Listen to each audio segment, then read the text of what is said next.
Last time we left off, the party had finally begun their journey out of the temple of the god of murder, joining up with Roland, Benwin's husband, and Lucina, one of the guardians that was called in by Hillian.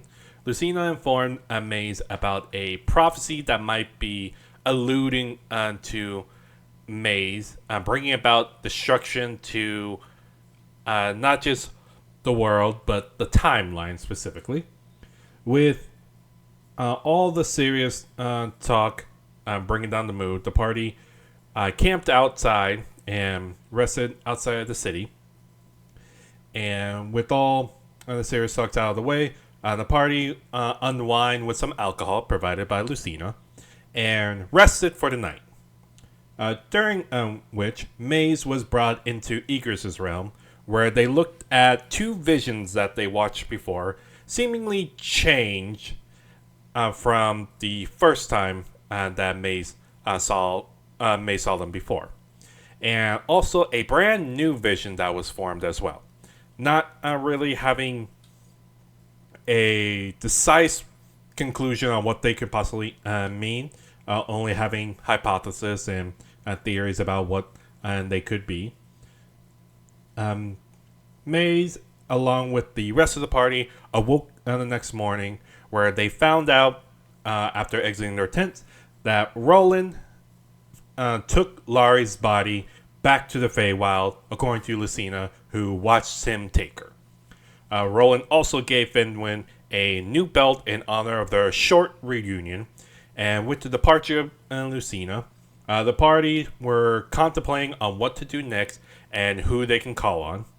And like an answer from the gods, the Black Knights, a group from the Black Order, arrived to bring back Maze to the Black Order's home base.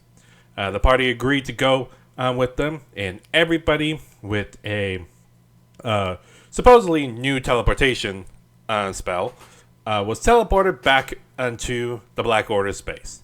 There, they just arrived to witness the end of a fight between the Black Empress, the leader of the Order, against what seems to be a werewolf pack leader, who the Black Empress beaten on the werewolf down to submission, bringing the pack of wares into the Order. Due to this, the party was met up with the Pharaohs once again, a family apart of the pack who the party helped escort in the past. And afterwards, with their departure, and with the suggestion of Matahari, the party went to go bathe in the castle's public bath to get ready for the meeting where Maze will give a report to the Empress herself. There, we will go ahead and resume, where everyone is currently in the bathhouse getting soaked and getting ready to get out. Maze and Otis. Maze, you are currently in the bath relaxing with everybody. Otis, you're still rinsing off with Dog kind of separating you from everybody else, just kind of blocking their view from you. Before y'all get out, was there anything y'all want to do? I don't have it. Caleb, anything on your No, I don't reckon so. Okay, no worries. Then, after everybody got bathed and got clean and showered with some shampoo, everyone exit the bath, put on some clothes, and exit the bath, where they also found Matahari, who is outside of the bathhouse, leaning against the wall, seemingly waiting for you. And as soon as y'all exit, Matahari looks over at you, Maze, and gives you a nod and kind of stands up straight and goes, "Well, good. Y'all bathed. Y'all smell much better, I do have to say. But the meeting will be starting soon. Maze, I'm assuming you're the one that's going to be attending?" I think that is the plan.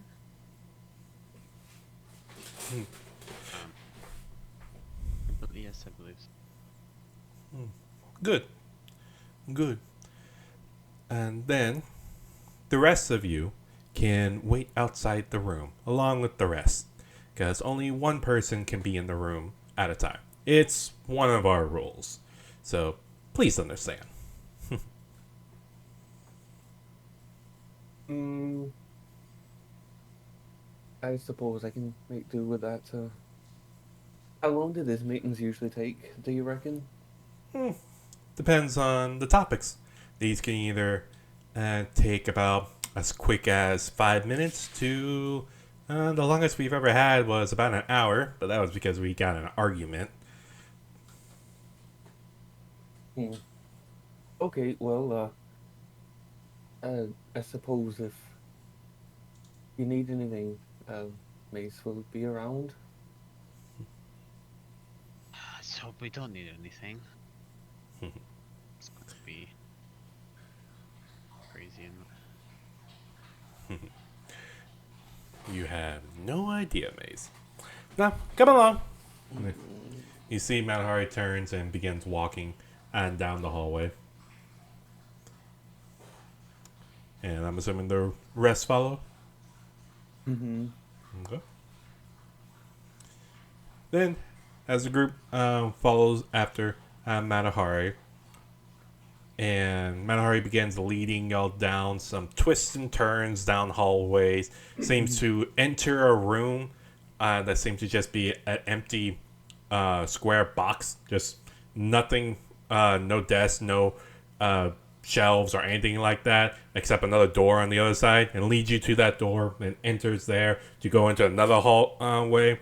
Just going through rooms, going through empty rooms and going down different hallways until Manahari finally turns the corner, and down the hallway, you see what seems to be three different groups of people, or yeah, three different groups of people.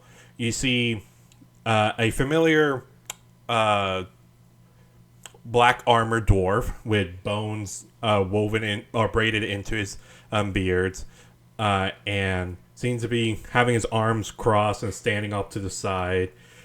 And you also see what looks to be a Maze. You will recognize this figure as Marie, the porcelain skin white elf that you remember riding with way back when y'all first traveled to the Order with your old group, who seems to just be locking eyes with the dwarf. And you can see some daggers are kind of being thrown at each other. But as soon as Matahari turns, you see Marie's eyes lock onto Matahari and just scowls, just gives a very dirty look at Matahari. And you see Matahari just stares back and gives you can see a toothy grin forms as you see some tension is brewing between these two. And you see another figure, which seems to be wearing a white robe covering their body, and you see what seems to be a blindfold or bandage wraps around this what looks to be a feminine human. Their eyes has been wrapped in bandages, and you see that they're kind of off to the side, not really acknowledging anybody, having their head down and just kind of in their own space. And you see these three as they all, as the dwarf and Marie all look over to the group that has turned down the hallway, and goes, you hear Marie goes, "Oh, Manahari, you're late again. Now, you might want to hurry up and get in there, because we're starting soon." And you see Matahari just looks and goes, "Oh, Marie, you little bitch. Oh, you always want to start something, but you know you can't beat me, so you have to talk all this smack. Must be so frustrating." And you see Marie just... It literally looks like a blood... one of her veins is starting to pop open as you see her pulls up her hand and begins cracking her fingers. and you see Marie is slowly reaching for one of her swords, and you can see the tension is like seem to be bubbling up as you see a human male with somewhat pale skin, a dirty brown hair, and what looks to be a God, I can't remember the name, but it seems to be like a captain's hat with a large feather, with wearing black leather armor and what looks to be a short cape that lands in the middle of his back, and dark brown boots and black pants, and you see he steps between the two, and you see an emblem which looks like what looks to be a crow's head, and below, coming out of the crow's head, looks to be tentacles that seem to be sprouting down his arms, and you see he holds up his hands between the two and goes, ladies, calm down. You're both really beautiful, and as much as everybody would like to see one of y'all's cat fights again, y'all need to go in. Now, if y'all be so kind, please go in. Won't y'all? And then you see he kind of looks over to y'all's group and tilts his head and goes, I don't believe we had the pleasure of meeting. And you see he kind of turns towards your group and kind of straightens himself up and goes with a very smooth bow, takes off his captain's hat and bows his head and goes, it is a pleasure to meet y'all. My name is Sir Reginald. Trust me, the honor is yours. Now, may I have all of y'all's names? My name is Mace. Well, hi there. Otis here, and this here's Dog. Pleasure for you to meet me as well. Mace. Oh, this. And you see he kind of looks at Dog and goes, Dog. Sure, why not? It is a pleasure indeed. I'm so nice. It's so good to see you. And you see Akora also introduced himself, and Finwin also introduced herself, and you see he nods and goes, I'm curious. Y'all must be a new group that has just joined up, because I don't recognize any of y'all. But this is a interesting band of people. A Shadar Kai, a Ladrian elf, a human, and a Leonin. Y'all certainly are a colorful cast of characters, aren't y'all? That is an understatement. Oh, okay. Well, which one of you will be attending the meeting with my friend Marie? That would be me. Oh, the Shadar Kai. Miss Maze, if I remember the name correctly. Well, I hope the meeting goes well, and I hope they don't scare you too much. Yeah. So you're not going in yourself then? Oh, no. No. That would be my lovely friend Marie. It is her turn to attend one of these meetings. Normally, I would go, but she heard Matahari is going to be attending for her little group. So they do have they kind of have a rivalry between each other, and you see he kind of leans over and cups his hand over by his mouth, and not at all being quiet, and goes, honestly, I think it's more of a will they, won't they kind of thing. So, and Oh. you see Marie kind of just clenches her jaw, and you see she begins slowly raising her fist, and you see her fist begins to vibrate, not shake in rage or anything, but it literally looks like it's vibrating. And then you see her hand begin to open and slowly reach over to Sir Reginald, and you see Sir Reginald looks over and go, "It's a joke. Please, Murray, you don't need to use your weird open hand technique on me. The last time you did that really hurt. So don't do that."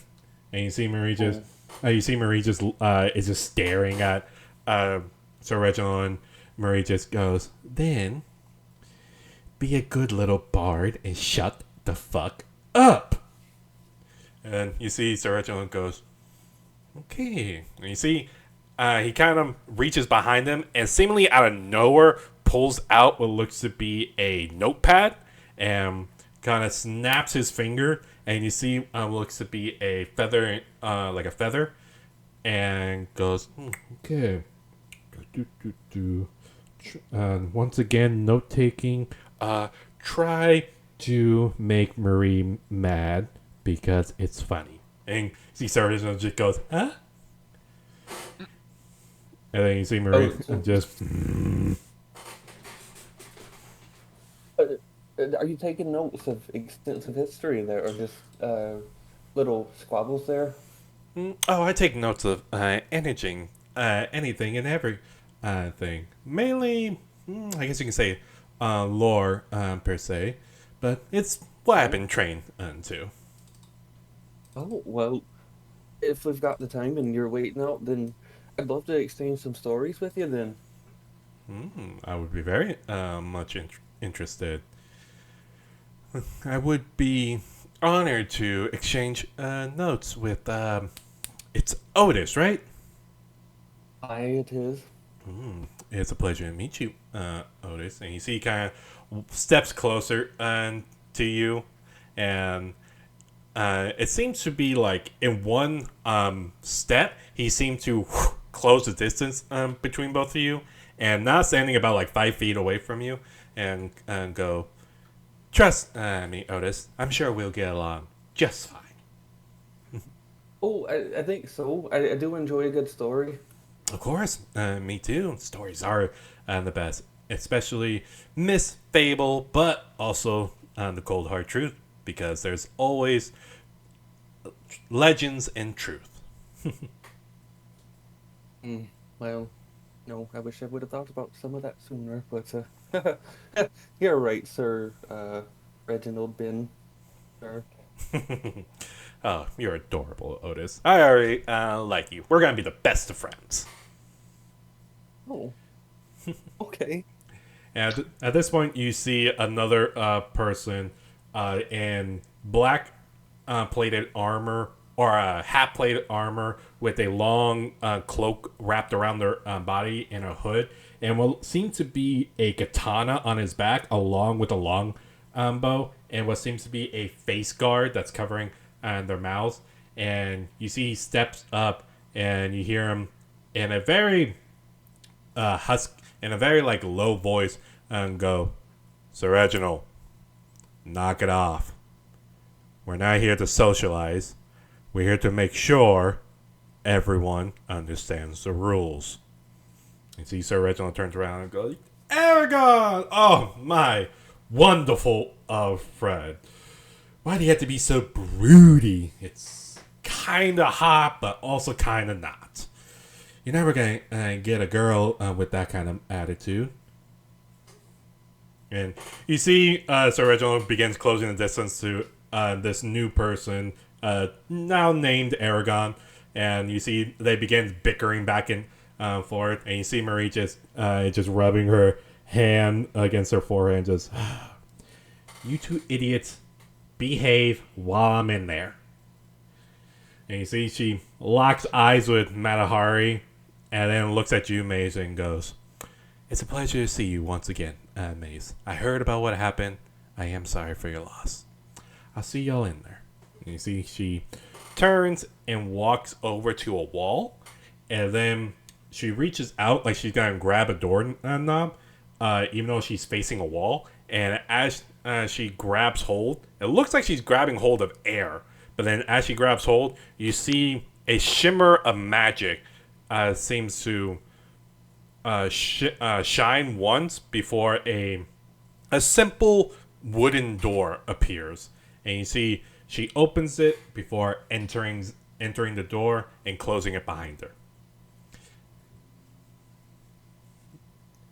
And you see Matahari goes, "What a bitch! All right, come on, Mace. I believe the Black Empress should be inside." Alright, delay. Best of luck to you, Maze. We'll be rooting for you out here. No, come along. Oh, and you see Matahari looks over at the door and going, "Ultar, if Elena comes by, ask her to see if we can talk to our Yuanti friend. See if she has recovered or not." And you see Ultar just gives a nod and goes, "Okay, thank you." Yeah. Turns and enters the room. Maze, you entering after her? Yeah, I will. Okay.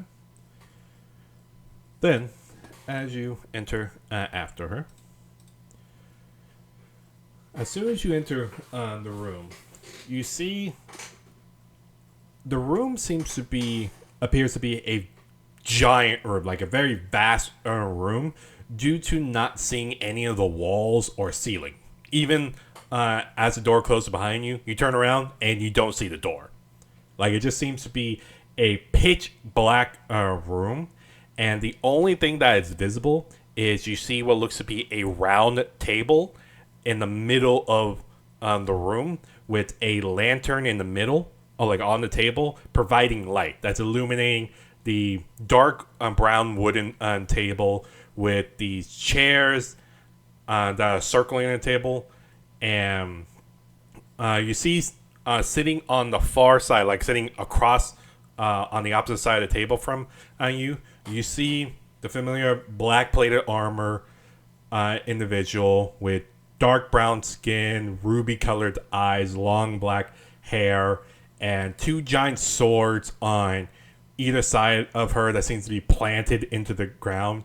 And her helmet is off and is on the table right now, as you see the familiar image of the Black Empress, who seems to be sitting down and has her hands rested on her, or her head rested on her hands, and kind of looks over and goes, "Ah, Maze, welcome."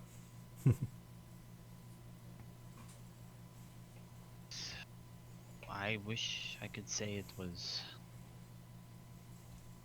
good to be back. Doesn't feel too good. I can understand that. And once again, my condolences. But please, have a seat. And as she waves for you to take a seat, you see that sitting to her left, you see what looks to be Matahari, who walks over to her left and seems to pull the chair a little bit away from the Black Empress before sitting down and like propping her feet up and planting them on there and just crossing her arms. And you see on the Black Empress's right, you see Marie, who has come in and sitting slightly closer to the Black Empress and sitting down and looking over at the Black Empress, gives a respectful bow before shooting Matahari a very dirty glare.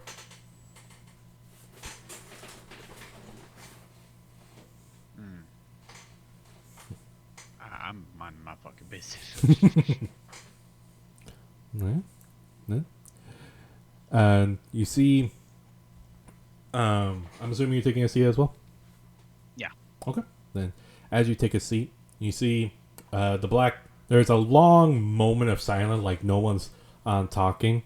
And you see the Black Empress has her eyes closed and just slowly nodding. And then turns her attention over to the chair to your left, and seemingly in the empty chair to your left, you see what seems to be in a quick flash of light that seemed to briefly illuminate the room, showing what seems to be these dark black mists that seem to be just crawling all along the walls. You see Okay. what looks to be a humanoid figure, what looks a very young woman, or like a young girl, sitting in a chair next to you, matching your height, wearing a long white, what seems to be like a straight jacket, and that's keeping her arms like holding her body, and her entire head is wrapped in white bandages, and you see what looks to be 4 eye stalks that are coming out of the back of her head, and you see each individual eyes are currently just scanning the room, and you see the woman will turn their head towards the Black Empress before giving a bow, and then you see the eyes are like currently tracking everybody in the room, and you see one eye looks over to you, and you hear a voice just graces your mind, a very soft feminine voice, almost like a child, say, "It is a pleasure to see you once again, my Empress."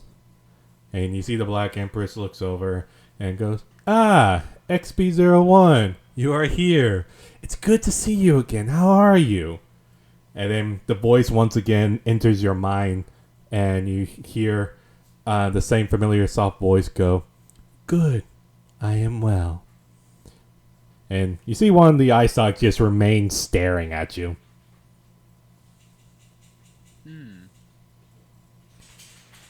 That is unsettling. Okay. Nice to meet you. I'm mouthing it because I'm not exactly sure if it's 100% staring at me or not. Like, it. Oh, so you're This not could be- you're not saying it at all? You just I'm not saying it out loud. I'm kind of like mouthing. Nice to meet you. It's just staring at me, right? Like she's Yeah. not addressing me. She's. Yeah. One of the eye sockets is still looking at me. Yeah, one of the eye stalks is just looking at you. Yeah. Okay. Then as soon as you begin mouthing it, all 4 eyes, like all the other 3 eye stalks, immediately turn and look at you, and then you hear the familiar voice grace your mind and go, "It is a pleasure to meet a new face as well. I am XP01. It is an honor."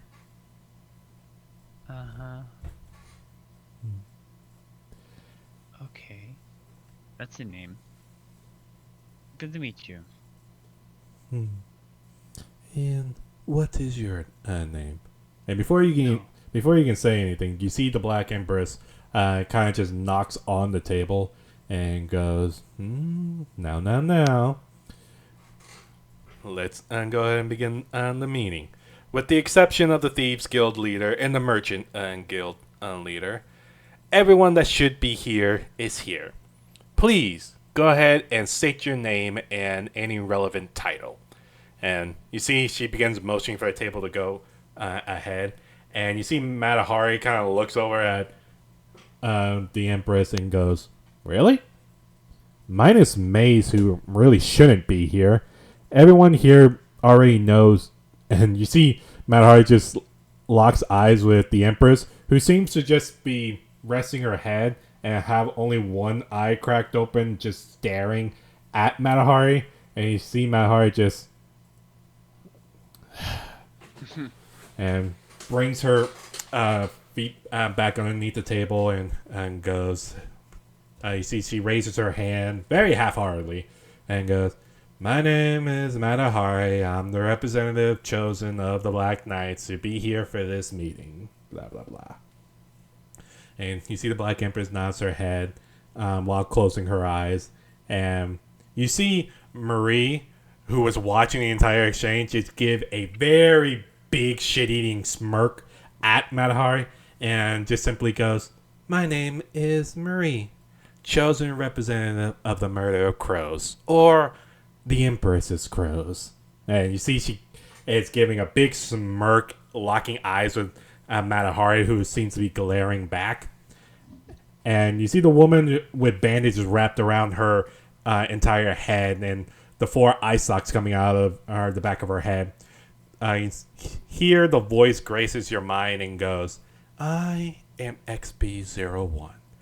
I have been sent here on behalf of V and his experiments to hear this meeting.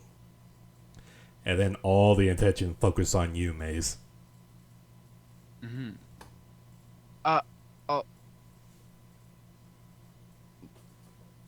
Am I first? I don't know what we're talking about. You see the Black Empress just motions for you and goes, just simply introduce yourself. And just simply introduce yourself. Well, my name is Maze Ashev. I don't have a title, really. I guess I am a member of the Hands of Unity. That's about the only title I have anymore.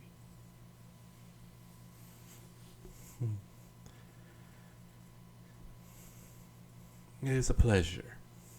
Don't worry, Mace. That is the title nonetheless. And you see everyone just kind of Matahari gives like a curt nod towards you. Marie gives a smile over in your direction. And you see XB01 just gives a slow nod as the eye stalks. The 4 eye stalks seem to just be studying you, just like studying all your features. Mm-hmm. And before 3 of the eye stalks go back to observing the other 3 individual, while 1 remains like fixed on you.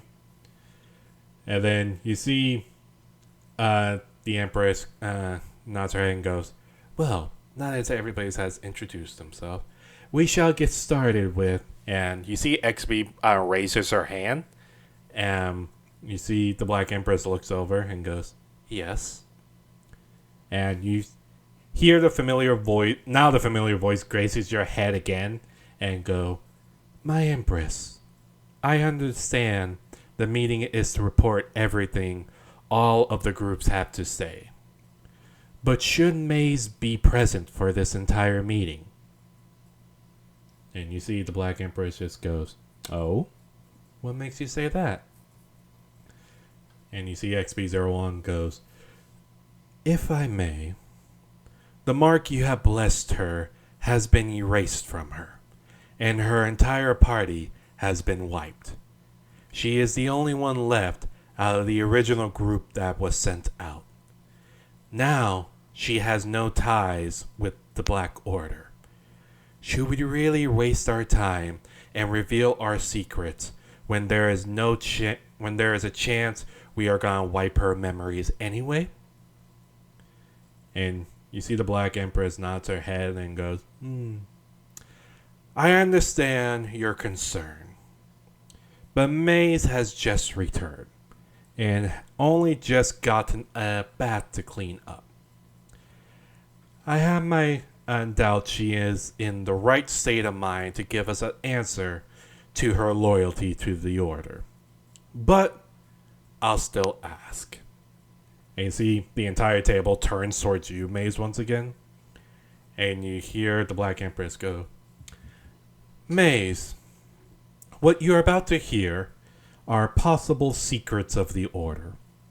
I would like to know where you stand with the Order. Do you plan on staying with us and continuing having loyalty to myself and the Order?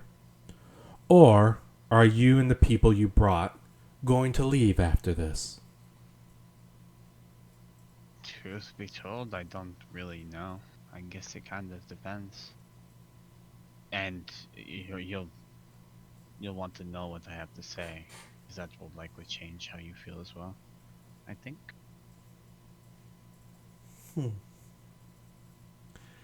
Very well. Then here's how this meeting is going to start. Maze will report first. Then after the report, depending on the information, she will leave the rest of the meeting. And you see B01 just nods her head, and the voice comes back and goes, "That is only the logical conclusion. Thank you for entertaining my thoughts." And you see Mahara just kind of nods her head and goes, guess that makes sense. We don't want our secrets out in the open if there's a possibility. And you see Marie gives a soft smile towards you and nods her head as she turns back to the Black Empress. "However you decree, my Empress." You see the Black Empress nods and goes, "Very well. That will be the order of this meeting. Now, young Maze, please give me a report of the quest I sent you on. Leave nothing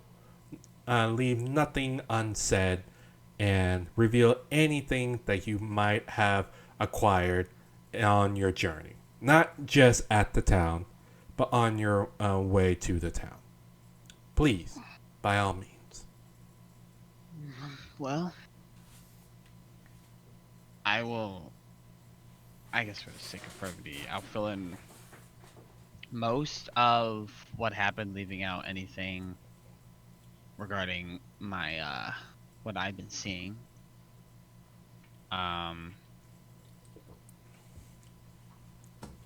And bring up to speed with the town. So on our way at another town that we stopped along the way, we were attacked by a group of vampires, I believe. I don't know if they're a large group or not, but it seemed that way. That kept going. Haven't had anything to do with them again yet. Upon arriving in Rusty Point was where we ran in the basement of that shit, right? Yeah. When we got to Rusty Point, we went to this home. We were searching for something, an artifact that we were given a hint to. And the thing we encountered down there was primal. It was ancient. Even the matron was afraid of it. It disconnected people from their gods, the clerics, everyone. Nobody could use their divine powers of any kind. We lost some of our party along the way when we fought, trying to get this bow for the man who's created the dragon items to keep him off our backs because he's after us. Or at least has taken interest in us in some way or another. And we, upon arriving in Jernama, it was immediately prevalent that the affliction had taken its roots very deeply. We found someone who had produced a way to counteract it, albeit limited and not entirely effective. And we descended into some old mines. And deep within there we found an ancient temple to some god who I do not know the name of. Which somehow got free. And is empowered by knowing what it actually does. It got free, it killed one of my friends. It took over another ally, and it's free. The whole town is gone. I don't know if they're all dead or if they have gone somewhere else, but they were gone when we came out. It was a mess. And there's more of these gods in temples like this that are being guarded by individuals that I have a feeling are going to be problems just as well, sooner rather than later. But this god is going to cause a lot of problems, and honestly, I wasn't sure if we'd come back, but we need allies. We need strong people to team up to take these things down. And I don't think we have anybody else to turn to.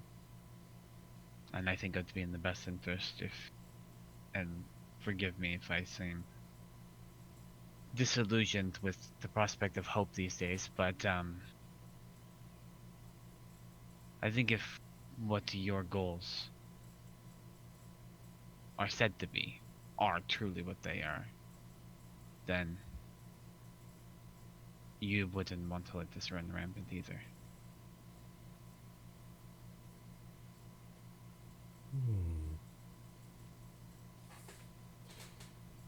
You see, the Black Empress seems to have been giving you her full attention, and Matahari was only paying attention when you mentioned the creator of the dragon items. When she like snapped her head towards you as you finished telling the tale. Marie was giving you her attention, nodding along, and you see XP1. All of her eye stalks are locked on you, and you see the Black Empress just goes,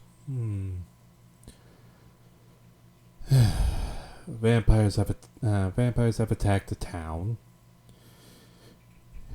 There's a possibility you met two of these ancient gods. They're playing around. I wouldn't say playing. He is the one that we lost to.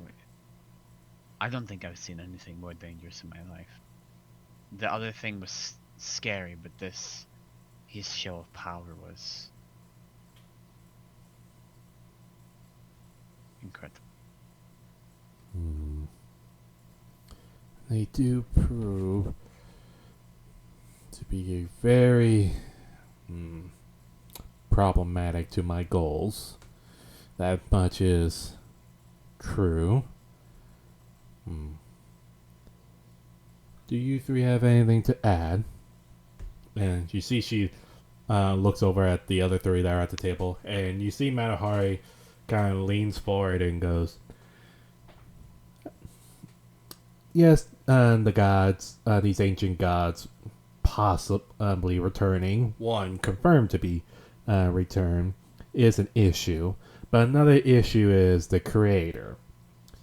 If the creator is taking interest in this little group, I guess we can say more specifically Maze, if everything she has told us is correct, then the creator is doing something. And whenever the creator is doing, that can't be good for anybody like Maze and I, who have an item. Yes, you help me work out the kinks of owning two of my items, but we have to be careful with the creator. I would still like to get a crack at him next time I see him, but we'll see how that goes. Oh, this was something I was going to report as well, but you see she kind of looks over at you, Maze, and goes, seeing how she's in the know, I think it's right to give out this information at the very least. And you see the Black Empress just goes, very well. Report. And you see Matahari nods her head and goes, we may have, and the Black Knights have may have found another temple at the capital of the empire.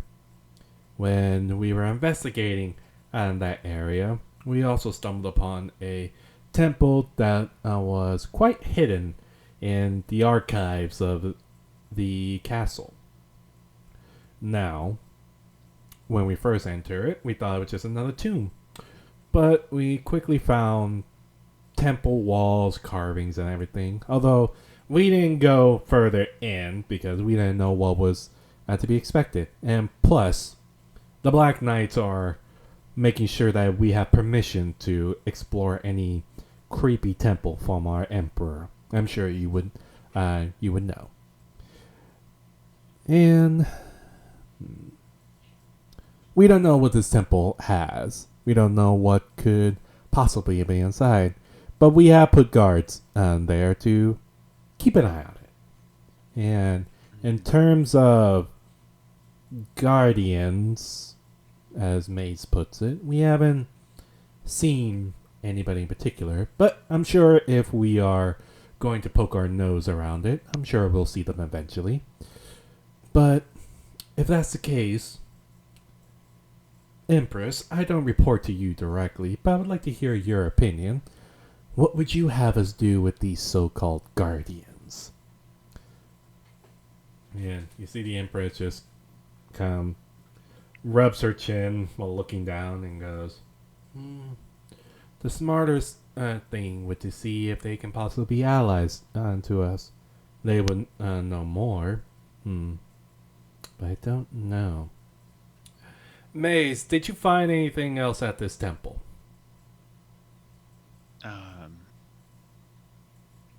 Of note? No, not particularly. It's a matter of fact, we were actively attempting to avoid garnering any further knowledge to the fact that we were warned by the Temple's Guardian that it would cause problems. And we were told that the people were likely unable to be saved, but we pressed deeper. And that was our hope, was to be able to defeat whatever the problem was, to save these people, and it was clearly foolish.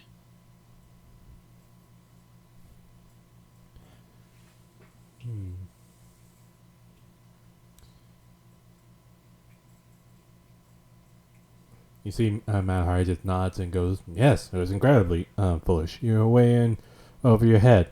And you hear Maria on the other side just goes, Malahari, please. They were doing what they thought was right. They were trying to save people. At the end of the day, isn't that what we're trying to do with our goals?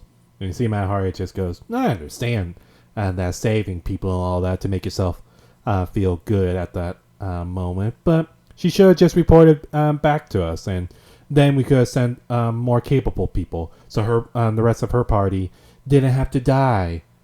And you see Marie immediately stands up and goes, Matahari, you are way out of line. And you see Matahari now stands up and goes, what? I just don't want people, stupid, incapable people, trying to think that they can do shit themselves when they have people, much stronger people, to take care of things. That's why she doesn't have to be the last member of her original group.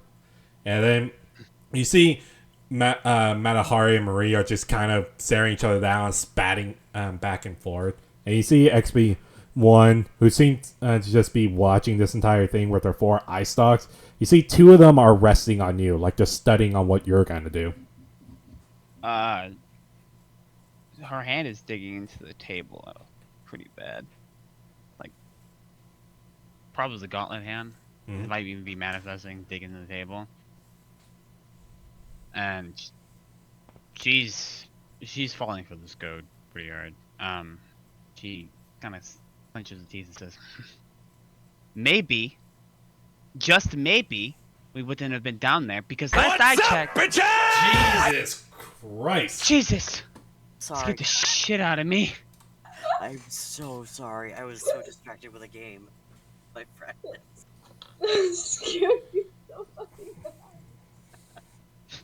Whoa. You... The fuck? We had a mood going on.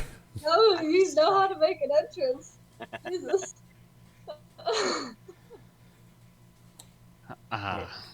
Welcome. 2 times if you're in danger, or once if you need food. I appreciate that. Very much in danger. Sorry.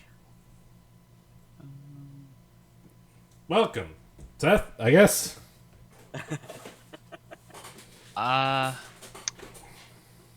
You're saying, oh, maybe Continue. if you weren't, your people were there to be found. Last I checked, you had people there who were supposed to be doing that as well. I mean, we're the competent ones who found it. At least one of us, some of us walked out alive. We did defeat it briefly. The only reason it became a problem was because it possessed somebody after we killed it. We defeated it. What did you do? Fucking nothing. What's your fucking mouth? You see, Matahari turns her attention towards you, Maze, and goes, "Oh, little Maze, trust me, I understand your anger, but you gotta be careful, little one. You little dragon. You gotta make sure you watch it." Because anger can do lots of bad things, per se. And you see, she draws her short sword. That's now her short sword that seems to be made of dark red scales and seems to be glowing, or seems to be spewing flames from the blade, and sets it on the table and goes, "Anger can cost a life." And I'm sure we both know what will happen. And at this point, you see the Black Empress just kind of slams her fist to the ground, like to the table, and echoes throughout the entire room. And you see Matahari quickly snaps her attention to the Black Empress, and Marie immediately sits back down. And then you see Matahari just pulls up the sword, sheaths it, and sits back down. "I apologize for my remark. Let us continue." You see Matahari just crosses her arms, and you see the Black Empress just kind of shoots Matahari a look before looking at you, Mace, and goes, "We thank you for your information, Mace. And I am truly sorry for your loss, and I am glad you made it back safely."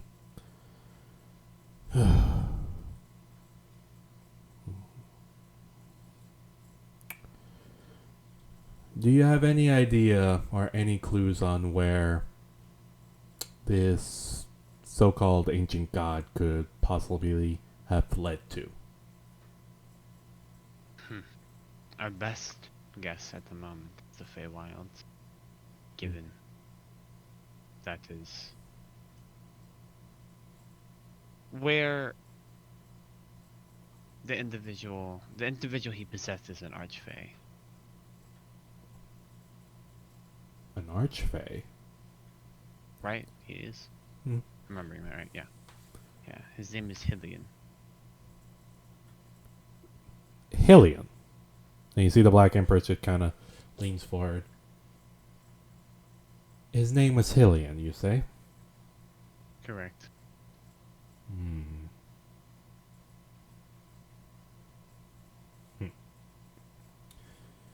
Well, looks like I'm gonna have to draft a quest to the Feywild. It's always so tricky there. Alright, Mace, is there anything else you need to report? No. There isn't.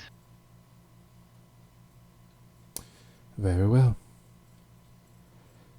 Then, before we move on to the next topic, Maze, as you have been very well clear about alliances and what not, you have not openly pledged yourself to the Order again, nor will I force you at this time. But with respects to my people and my own privacy, I will ask you to lead the meeting, please.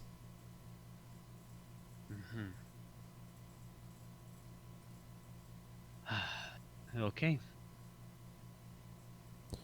We shall speak soon, Maze. for now, go ahead, take your group, explore the rest of the castle grounds, train with whoever you want to train, and be prepared for when I call you and your group.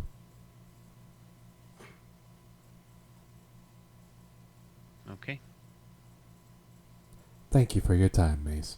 And you see she kind of waves her hand forward, and then you see a door seemingly coming from the ceiling in this black empty void just seemed to appear in the ceiling, then slowly slid behind you. Okay. As you Yeah. Go through it. Okay. You stand up, turn around, and exit out the door. And as you exit out the door, and the door closes behind you, you are once again with the crowd of people that has formulated in on the back. You see now there seems to be the familiar halfling woman with the outrageously long blonde hair that seems to almost drag on the ground has joined the dwarf and seems to be speaking with them. You see Sir Reginald and Aragon are still going back and forth. But you also see a human has another human and dark brown leather armor seem to step forward. He seems to be with dark gray hair, what seems to be a kind of mustache beard trim, and have a silver belt buckle with a glowing red gem in it, and not wearing any sleeves underneath his armor, but mainly just showing off what seems to be a crow tattoo on his arm. And he steps forward and looks at Aragon and goes, "Aragon, I need to see your corpse eater again, because I need to work on him more." And you see Aragon turns around and goes, "Ugh. Again? I thought you already did everything you needed to do." And you see the new individual goes, "Well, there's still some new theories I want to test out on the weapon. So can I see?" And you see Aragon goes and pulls off the katana and gives it over to this individual. Before we continue, Seth, we'll go ahead and catch you all up on what you missed. So far, not much. We did a standard recap of what happened last time. And so far, the only thing you missed is all y'all heading over to the meeting room, where Maze was the only one allowed into the meeting room to give a report on what has happened. You have so far encountered both these individuals that seems to be wearing mainly black armor, and some seems to have what looks to be a crow, some type of symbol on their body. And you see the familiar black armored dwarf with the bones braided into his beard. And now you see the familiar halfling with him. And all the groups seem to be outside of this meeting room. Like, no one else was allowed in. So that's all you mainly miss. But everybody turns their attention when they see the door opens and Mace steps out and closes behind. And seemingly in like a poof of black smoke, Maze, you feel a pressure around your neck as you see the familiar black-scaled kobold looking over your head and goes, "Hi, Maze." Oh, hello. I'm sorry, I don't remember your name. Oh, don't worry. My name is Zeke. Zeke. It's good to see you. Can you get off of me, please? Why? I like being this tall. Yes, I'm not a particularly strong person. This is very heavy. Oh, okay. I'll go back to the big cat then. And you see he jumps up and seems to puff into smoke before returning to Akora's shoulder. And you see he still looking over at you, Mason, and go, "Why'd you leave the meeting? Wait, you can't leave the meeting. Did you get kicked out? What'd you do? Did you get in a fight? Who won?" I'd like to think I won, but I don't have allegiance pledge to them anymore, so they asked me to leave. Yes, that make sense. There's a bunch of secrets that go on in that meeting. Guys, the last meeting I attended to, we had discussed whether we were gonna open relationships with the dwarven tribes, and then you see the halfling and the dwarf just look at Zeke, and then they're just glaring at him, and Zeke goes, "What? I didn't say anything important." You're a silly one. Thank you. I do my best. You see, he jumps up and disappears in the smoke before appearing next to the dwarf and the halfling.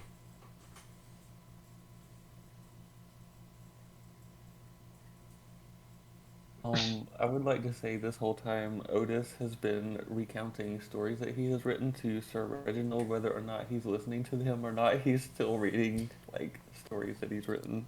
Sir Reg, during that whole entire time while you were doing that, Sir Reginald was just his full attention was on you, and you see him writing down in his note pad, just like and what else happened? Going, yes, and was he this tall? Was he that tall? I'm like, oh, yes. And he seems to just be asking like for specific details, like he's trying to get every kind of details in your stories as he's writing it down. And he was going, and were you there? Like, were you like worried? Like, give me all the details. Like, please, just tell me more. Just tell me more.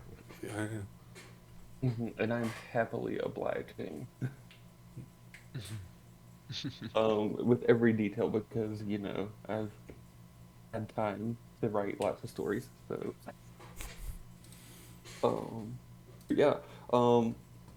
And you see this here adventurer here, his name is Alfie, and he's from the Alps, the high Alps mountains, and he's been all kinds of cold all of his life. I kind of wrote him as like one of those draconic bloodline sorcerers, one of the ones that really love the cold and all that, because that's all he knows is all the cold. And he's kind of been going around all the town, kind of like an outcast because here's the kicker, he's also Tieflin, of the background Tieflin. No. Yeah. So shunned out of the whole town, really. But it's quite remarkable because he doesn't even know he's of nobility. I think of that, shunned and all that. Oh, gotcha. And you see, I'm just going. Yeah, you see, Sir Reginald just seems to be matching your energy and seems to be just talking with you. Like the second that you pause to like the split second that you pause in between your words, he throws in his words, and it seems like y'all are just talking on top of each other. But to both of y'all having like a perfect conversation with each other as he's like writing down every thing. And during this whole time, you see Aragon just looks over and Sir Reginald is just like, great, there's two of them now.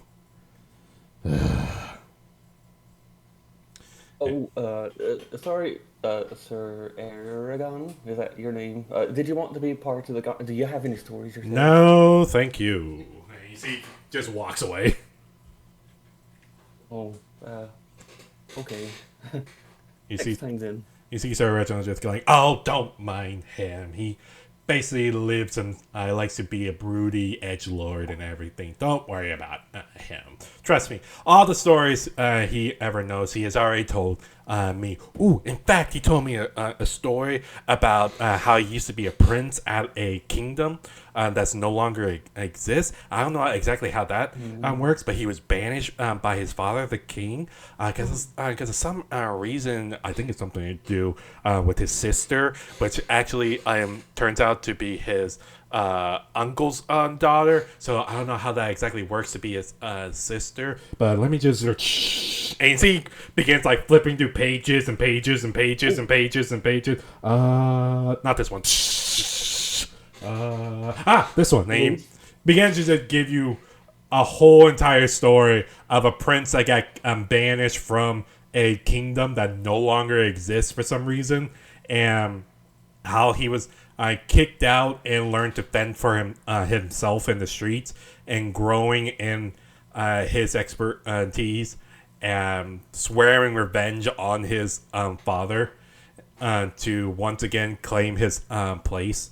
And you see Sir Reginald goes, and yeah, so I don't know whenever we're gonna get to that point, because we tried looking for the place that he was talking about, but it doesn't exist. Like, we can't find it. So we're like, honestly, I think he's from another plane, but we're not 100% sure about that. The Empress and I are trying to come up with something to help him.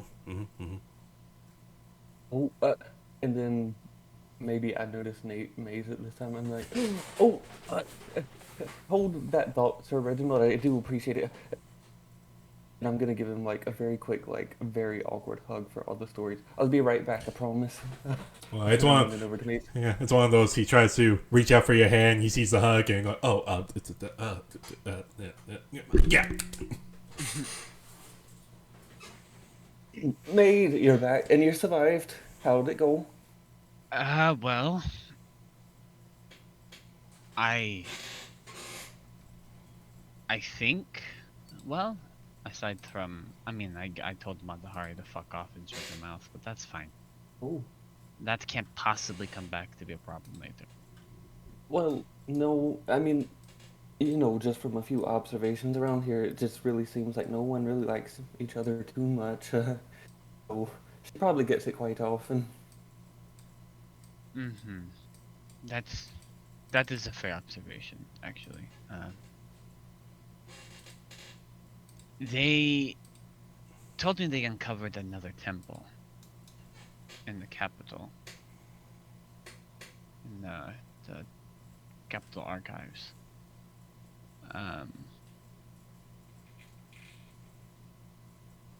Which is concerning, given what we know. We can just hope that they do the smart play. But truth be told, I don't really like what our future seems to be holding right now. I'm with you there. Sam, do we know the capital that they're talking about? They said that it would. Mario Harry said it was the capital of this kingdom, so the Empire. God bless you. Thank you. So it would. You would know it since you grew up in the Empire. The capital is simply called the Lion's Den. Okay.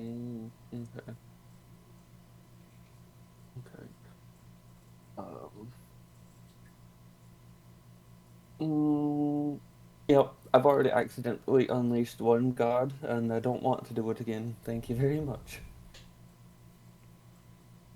Yeah, that was my sentiments. I don't think I want to do it again.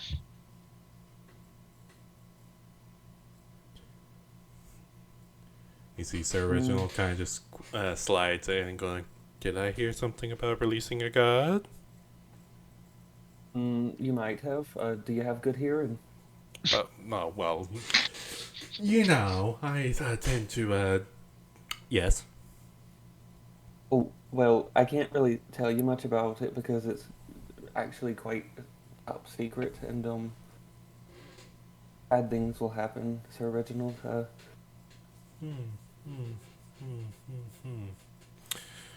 Of course. Yeah, no, I totally understand, Otis. It's top secret stuff. Totally unrelated. No, we should go out drinking sometimes. And at this point, you see Aragon grabs Sir Reginald by the back of his shirt and begins dragging him away. And Mace is grabbing Otis, like, nope. And They have that juice that Nope. You don't want any of that. Nope. you hear Aragon going, "Stop messing with the new people." and going, "It's just an honest drink. I swear, we have some good drink. We got it done." And then you see the dwarf and the halfling and Zeke are just looking over and go, "Those stupid crows. They get on everybody's nerve." Anyways, well, we're gonna wait here for Hari, and afterwards we're gonna go talk to the Emperor, because on the you see Zeke just nods his head, perks up, and going, "On one of the rare occasions, the Emperor and the Empress are back at base, so it's very rare, but could potentially be dangerous. Depends on them." Yeah. They kind of have a weird. I don't know how to describe it. Marie described it best, I believe.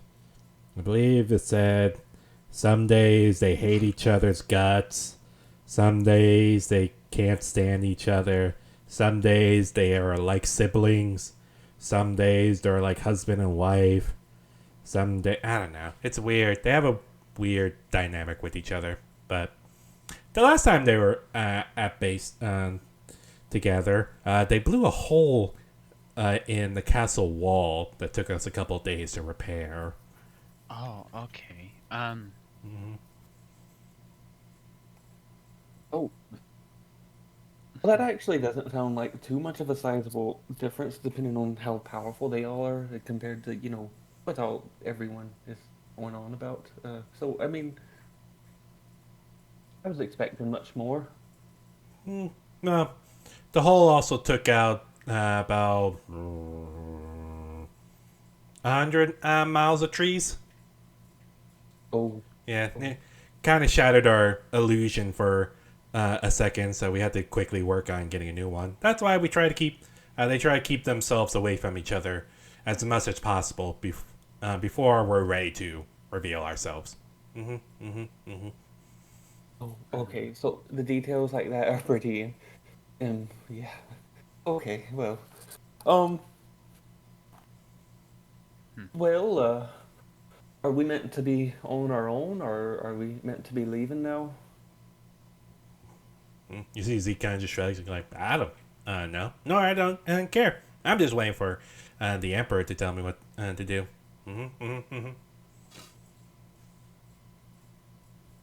Hmm.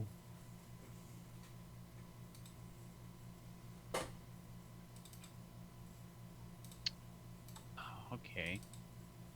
Yeah. This has been interesting. Oh my goodness.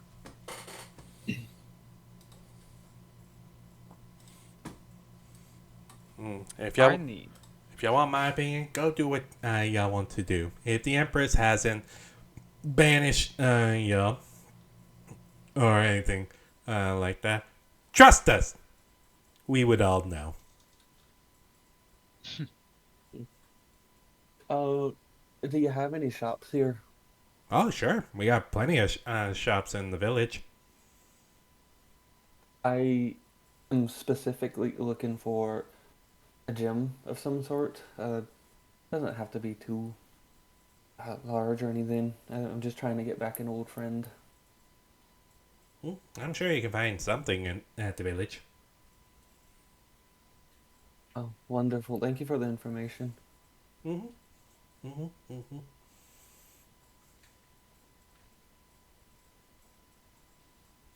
Kind of turn into a Cora Maze and Finwin, even though she's not here. What do you mean? She's right there. Yeah, uh, well, if we have the time, I'd like to go and try and get myself another gem of some sort. I'd like to try and bring back Cat so I can.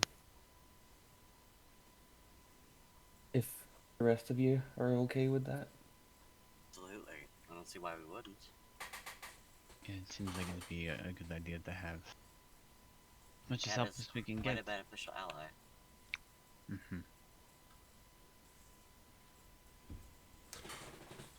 disagree.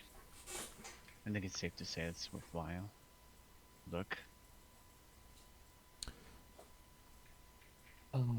It is at this point that, as y'all discussing and getting ready to leave, you hear the sound of footsteps running down the hall until someone skids around the corner, going down the hallway, and just runs over to y'all. And you see what looks to be a half elf male with dark black hair, like slightly shorter, pointed ears, and looks over and goes, "Where is the Empress? Where is she?" In the room. And going, "What room?" And you see the dwarf kind of just steps forward and goes, "She is busy. What do you need?" We might have trouble at the entrance, and we need someone to go out there to take care of a situation that sprung up. And you see the dwarf kind of just, we're not going anywhere until Matahari comes out, or until the Emperor decrees it. Well, more specifically, we can't. Then looks at you, Maze, and the rest of y'all, and goes, Maze is already going. "Oh, you're going? You going?" Yeah, she already turned around and starts walking. The second's mentioned. Because she wants to laugh. She's pissed. She's not happy right now.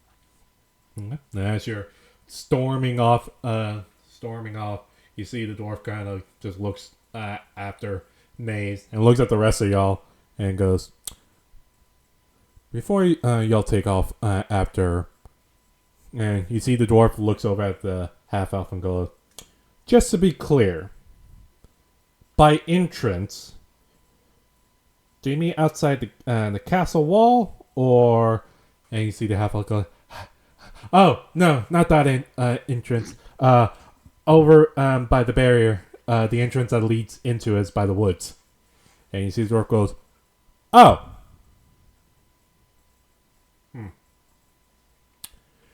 And looks at you, Otis, and Otis, in the corner, and goes, "If you exit the castle, keep on going straight as you exit, and just keep on going. Follow the dirt path till you hit the forest. That area is where the problem is. Do y'all mind taking care of it?" Yeah. First time I was asked to do something, so sure. No. Tell me more about this problem first, please. Sure, but we don't know what's gonna happen when Maze gets to the castle entrance and doesn't find any issues or makes a problem. But she is one. She is nowhere out. No, I really didn't want to get anyone else's business, but that's what. Okay, I'm gonna start running. Good luck. And you see he's, Emotional support line. You're okay. as y'all chase after Maze. You immediately just stomp your way, or purposely walk your way through the hallway, heading to the entrance of the castle. And as you get to the entrance and open up, the gates open up before you. You see nice people, peaceful people are just walking in and out of the castle gates, and you're seeing some of the guards seem to be talking to each other, as some of them have more concerned face than others. But you see that things don't seem too out of ordinary. I welcome the guys. I'm like, I thought I heard that there was a problem over here. What's going on? You see one of the guys just looks over and goes, "Over here?" Yes. You see he kind of looks around and goes, "No. No issues here." Yeah. Oh. Why? Well, I was asked to come help. Said there was an issue by the entrance. He kind of just looks around one more time. I guess the problem was solved before you got here. Yeah, at this point, I'll say, Otis and Cora, you caught up with her. Oh boy. Maze, have you found the problem? Apparently, it was solved. Oh, are these two? I guess so. Oh, or what? I'm gonna squint at them. Are you folks the problem? Where are the guards? That doesn't mean anything in an investigation. This is a proper investigation now. If there's a problem, I'm hereby decreed to solve it. Who the fuck are you? Who are you? I'm guard A. This is guard B. I guess. You know, I see that you're home, and I'm sure that you'd like to open the door and let out a real answer now.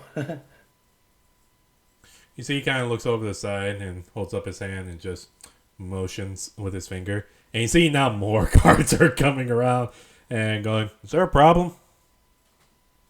Yes, I'm going to just put my entire hand around Otis's face and just go, shh. We're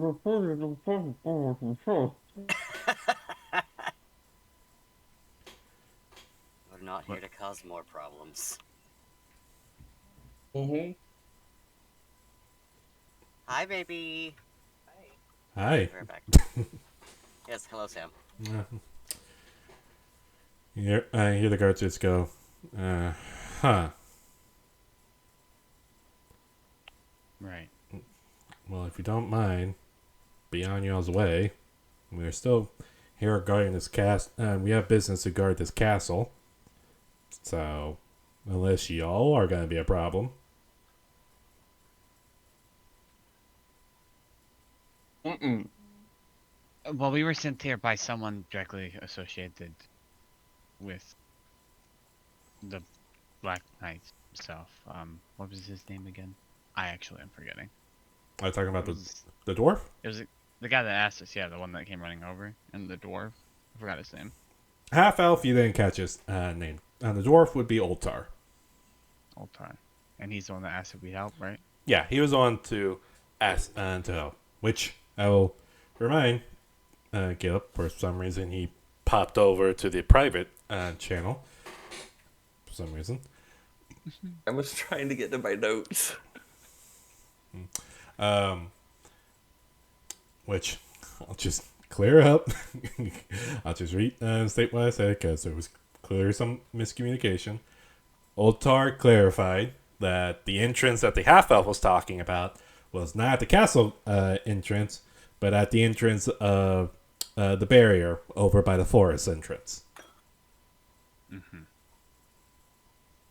So, just clearing that up. I'm sorry for the miscommunication if I didn't express that correctly.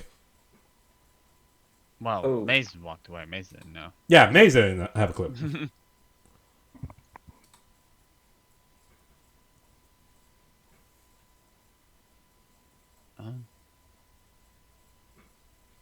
Okay. So, no clarification.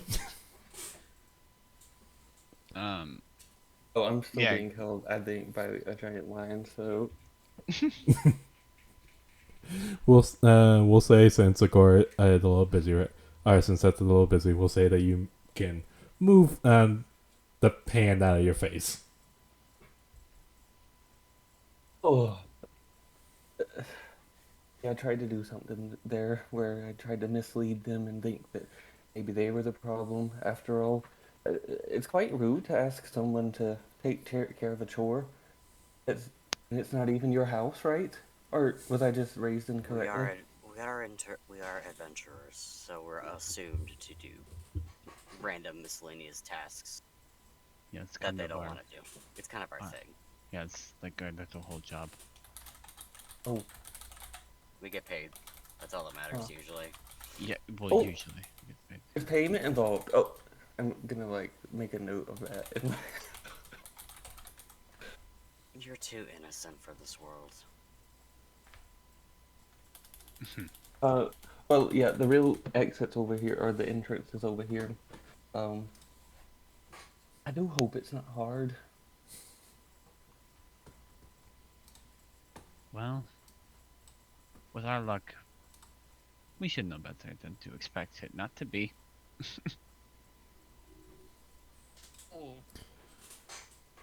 Alright, so as you're leading the group out of the castle. Oh, sure. Yeah, I mean, he gave us directions, so. Okay. So, following the directions and following how Otar directed y'all going down the dirt path leading to the exit of this clearing to the forest edge. Mage, you are quick to pick up due to your affinity with magic of the giant illusionary magical barrier that's covering this entire region. And as you get closer, as all of y'all get closer to the entrance, you begin to hear voices coming from the other side of the barrier.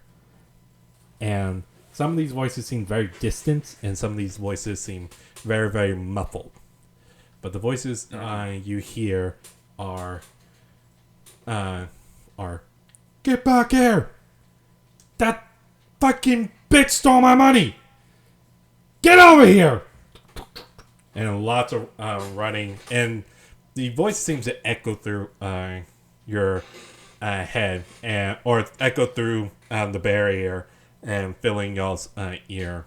And as you look through the barrier, you see a single humanoid figure who seems to be running as fast as they can, and seem to be running towards y'all, but seems to come to a complete stop when they look like they're looking around and they don't see any way to get past before they slowly turn around and look at what seems to be 5 big burly men, human males who stepped up and they're pulling out their swords and pulling up their daggers.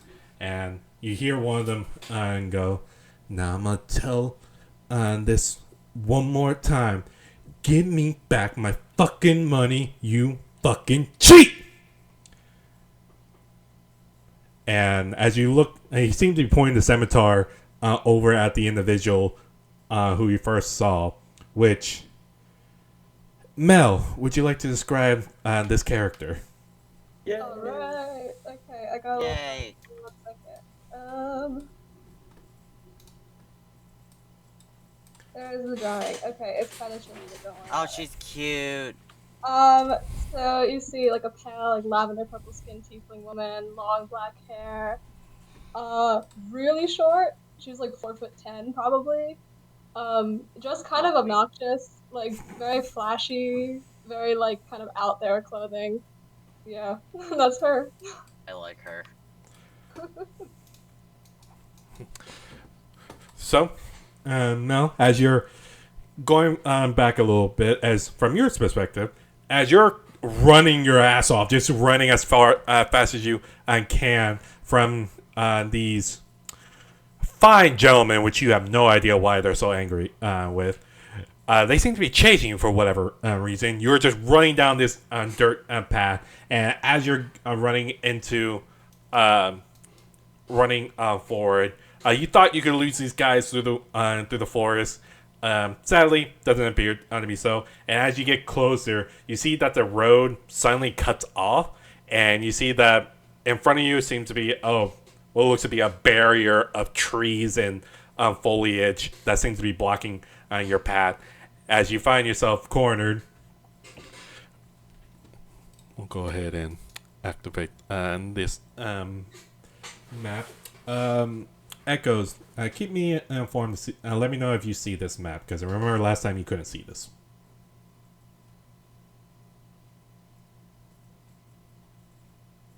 Yes, I do. Okay, cool. Just making sure. Okay. Then where y'all are is relatively the position of how far y'all are from each other. So, Mel, you're currently just squaring off against five what looks to be burly, muscular men who are just staring at you and having their swords undrawn and going like, "Ugh. It's always a tiefling bitch that's trying to scam us. We should have never have stopped enslaving you people." Racist. Leave my sister alone. You don't know her story. Fuck, who said that? That was certainly rude. And here I thought we could handle things like adults. No, we're gonna handle something like adults as I fucking stab you. And we'll go. Very nice. We'll go ahead and begin combat. So I need everyone to roll me some initiatives. No, absolutely not. Okay, well. Oh, No, I got you, boy. Oh, okay. Thank you for being understandable. I did. Okay, yeah, I did. God Wow. damn it. I have such a good initiative and I rolled so bad. It's a little loud. Wow. Good thing I get a +10 because I rolled a 2. Wow. Wow. Fenwin, how about you? Wow. All right. Well, I thought I had a little bit more time to decide what Fenwin's gonna do, but never mind. Is she here? No. Nope. Oh. Do. All right. Well, we're gonna go with Fenwin's turn first, top of the round, who is immediately just gonna dash forward to go rescue this tiefling woman, and it's gonna get right here. And Mel, to Jesus Christ, why is music so loud suddenly? Oh, that's why. That's why you're loud. Okay. Mel, as you're squaring off with these big burly men, you suddenly see a Eladrian elf seem to have appeared out of nowhere and looks at one of the guys and seems to just toss a dagger out over to them. And dealing. See if she can hit. Nope, misses on that.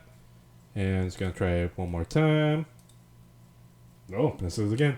2 daggers go into the air. And you see the band on the band, they almost caught off on guard, immediately dodges out of the way. And Finwin just has, looks, like kind of reaches down and grasps the dagger that she threw that has seemingly teleported back to her belt. And is getting ready for the next shot. And looks over at you, Mel, and gives you a slow nod. Next, Very confused, but I'll nod back. rightfully so. This one's going to look at you, Mel, and go, "Ugh, the dirty bitch got some help. Kill them!" And gonna run over to you, and is gonna take a swing at you. 6. I'm assuming that misses. Yeah, surprisingly. It's gonna take another swing at you. Miss. Misses still. Damn, my rolls are shit, even with Fenwin. The 2 swords swing down towards you, and you immediately duck out of the way. Next, it's gonna be this one's turn. Mel, you're gonna be up next, so be ready. Charges over at you. It's gonna take another swing. God damn. First one misses again. Second one. Both miss. All the swords are swinging at you, and you just deflecting and doing your best to dodge out of the way. Now, it is your turn, Mel. What are you doing, first off? Okay, well, first I'm just gonna look at the two who tried to hit me and say, "Really, gentlemen, that's all you got? You think I was cheating?" And I'm going to cast Burning Hands. Oh. Oh, what is happening? Where's my? Oh, here's my. How do I rotate the cone? Oh God. Mouse wheel? Oh fuck. Shit. Okay. Don't be fucking shit. Oh, oops. That's not where I meant to place it. Yeah. I wanted to do it diagonally so I could hit these. I placed it. Hold on. Okay, we can. Okay. Oh, there we go. Okay, I figured it out. Okay, here, so I can hit these, these, the two in front of me, and then this guy over here. I mean, you're trying to try to place it again. And remember, whatever is highlighted is what's gonna be affected. Okay.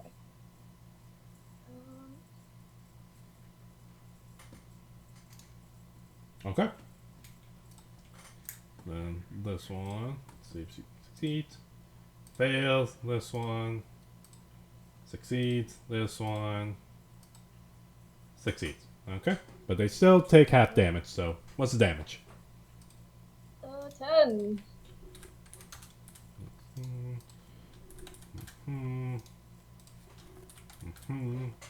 Okay. Then I'll let you describe this as you're retaliating. You're getting ready to cast Burning Hands. How does it look? Basically just hold my hands out in front of me and like a jet of like the brightest fucking like blue fire you've ever seen. Like the most obnoxious, like flashy magic. Just Okay. Then, in front of everybody else's eyes, you see the most obnoxious magic that gets cast from her hand as blue flames shoot out and seems to coax the three men. And you see one didn't see it fully come and seemed to cover his face, and he lets out a scream and pain. The other two seem to dodge out of the way, only getting a nick off of it. Anything else you want to do? and then am I like I'm backed up against the barrier, right? So I can't move past. Not. How far back? The barrier would be to where Akora is right now. Oh, okay. So I'm going to cunning action disengage and move back here. Okay. Mace, it'll be your turn. Okay. I have 2, 3.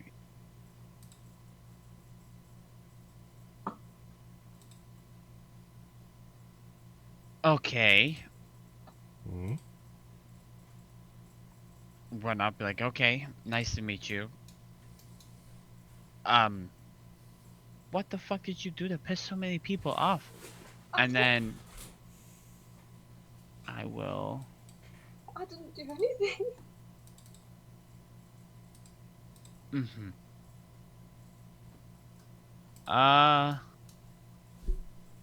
Where is it?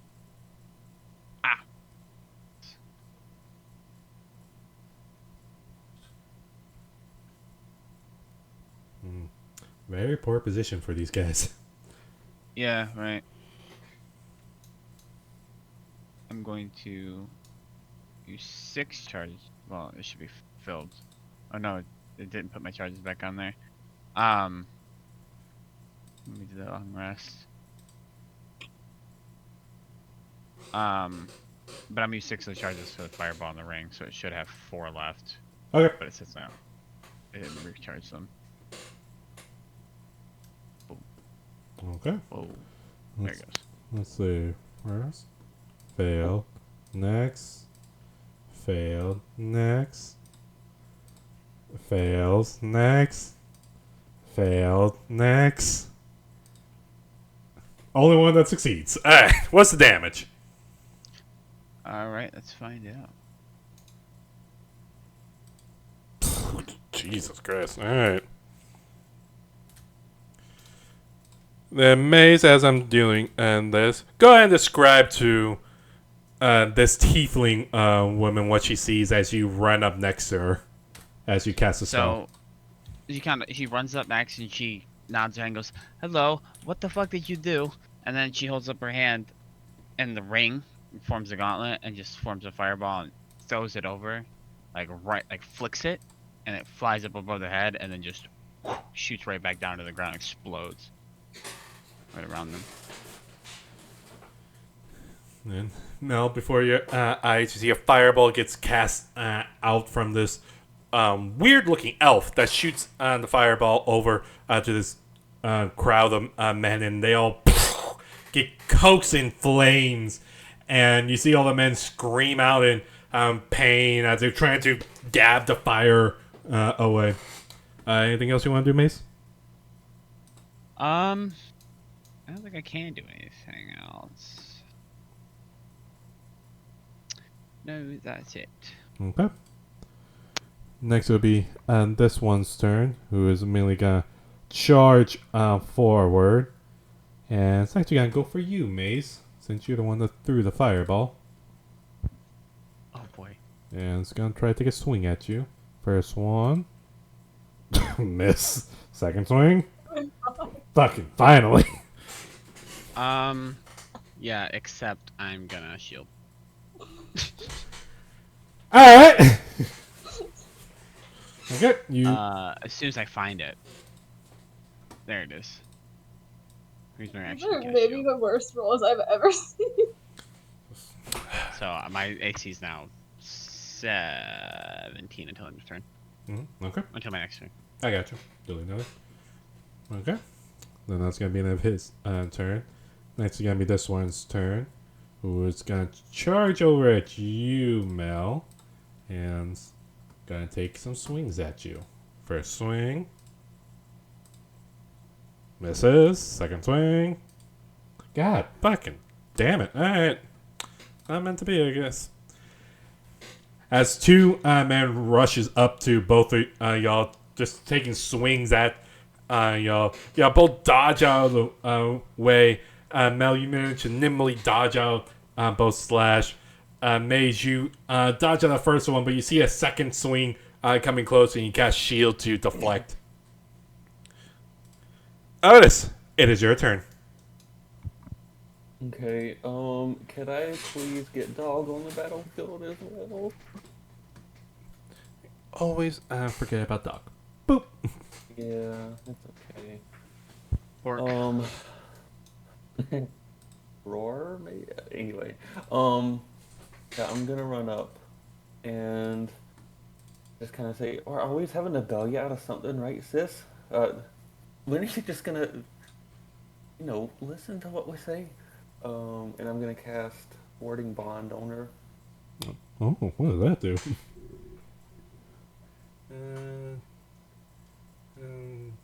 Blah, blah, blah, blah, blah, the target is 6 feet away. Gains a +1 bonus to AC and saving throws and resistant to all damage.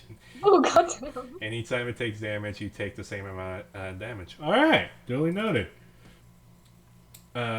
So, Mel, you would have 17 AC and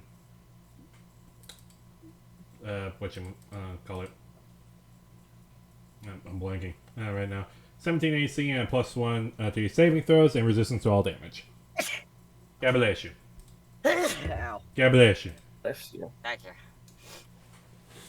And I'm also gonna Blade Song Okay. as a bonus action, and so now my AC is 22. 23. I've got my leather infused armor, studded armor, whatever it's called. Right. You changed and that. Okay, duly noted. And so that's me, and so Dog will just kind of like, I can't command him, so he'll just have to take the dodge action for now. Okay, no worries.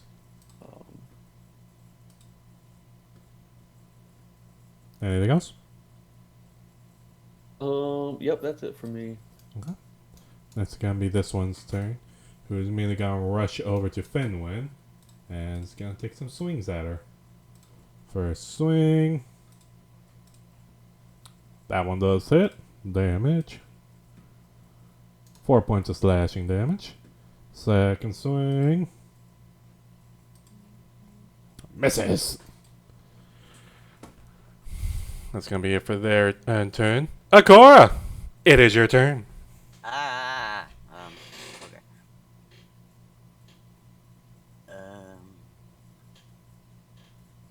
Go to dish guy and where's my attack button? Oh.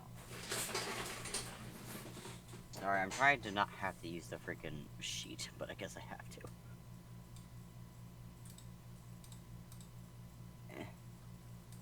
Oh, that is weird. I don't know why it's not. Boop. I probably just can't find it because I'm dumb. There you go. It should have been in your equipment thing on your attack HUD thing. I think I'm just blind.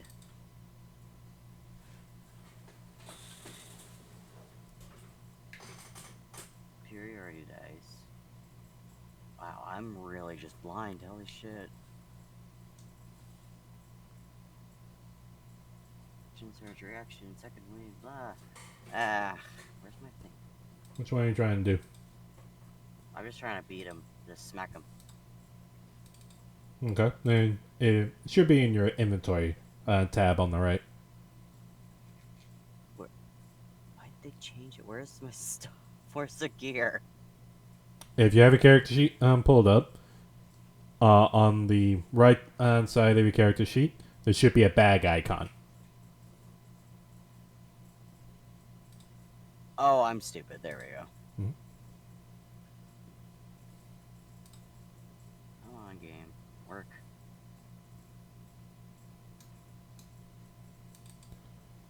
First swing would just miss. Damn. Mhm. Oh, come on. Just miss again. That's it. Okay, no worries. You try to take 2 swings at the man, and the man just dodges out of the way. Next, it's going to be Fenwin's turn. Who is simply going to look at this man. He's going to take 2 swings with her daggers. First swing. Misses. Second swing. God, I am rolling shit today. You're not the only one. Next will be this one's turn. Who's going to rush over to you, Otis. And not really sure who you are or what the fuck you are doing. But it's going to take 2 swings at you. Misses. Second swing. Misses still. Who would have guessed with your blade song? Next it'll be this one's turn. Who's going to rush over to you, Akora. And it's going to take some swings at you. First one. Misses. Second one. Misses. Misses as well. Now, it is your turn. Alright. Give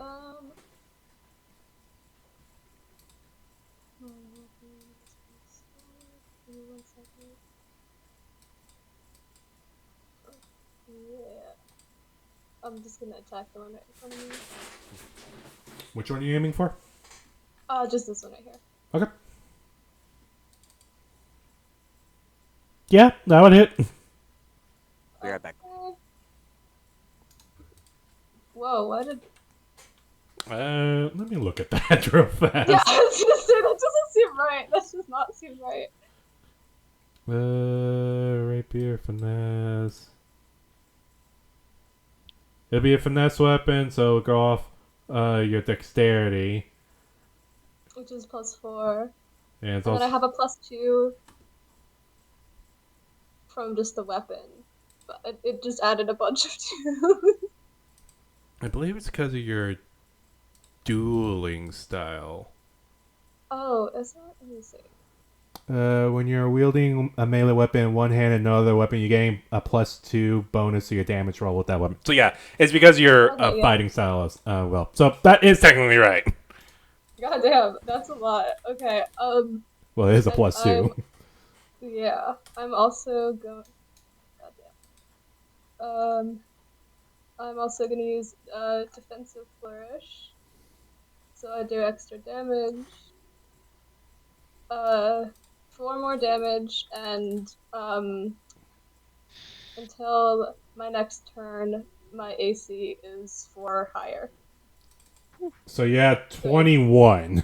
Since 21. okay. Yeah. That's it. You're a swashbuckler rogue, aren't you? Yep. Yeah. Maze, it's your turn. Wow. So I'm just literally just standing there next to this random woman who is now just actively Ultra Instinct parrying attacks coming at her with a fucking rapier.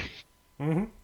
And seems to be doing a lot of lethal damage against the man in front of her.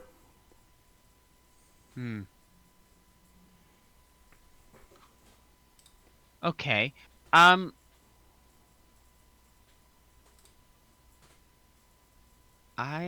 am way too close for a lot of this stuff. Mm-hmm.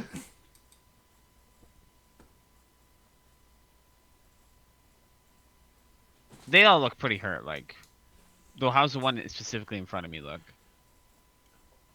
Looks hurt. Okay, doesn't look. Doesn't look as on death's door as the one in front of the tiefling woman you have next to you.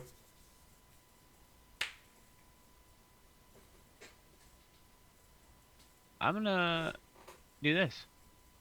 Cast Toxic Caustic Brew. Okay. Just in that line, so I hit those 3. Succeeds. That one fails. The one that fails will be the one in front of Otis. Now they roll natural 20s. Okay. I think they.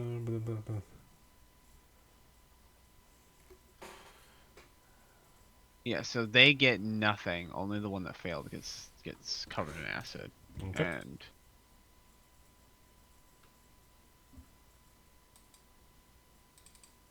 And it will take on the start of its turn. It doesn't take any damage right away, I don't think.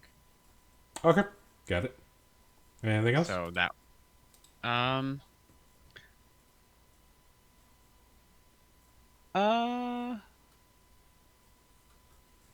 Yeah, I'm gonna use my my bonus action to use my blessing to teleport over here. Right here, specifically. Okay. Get a little bit out of the way. So you And that's it. teleport out of the way as the man's about to try to swing at you, but you transform to a plume of black feathers as you teleport away from him. The man kind of just looks around like, what the fuck? And then looks over at you, Mel, and go, you! And it's gonna just focus on you. First swing against your 21. Actually hits. Oh, goddamn. Mel, you take only 4 points of damage. Second swing. You have resistance. That would miss. Yeah, so it's 2.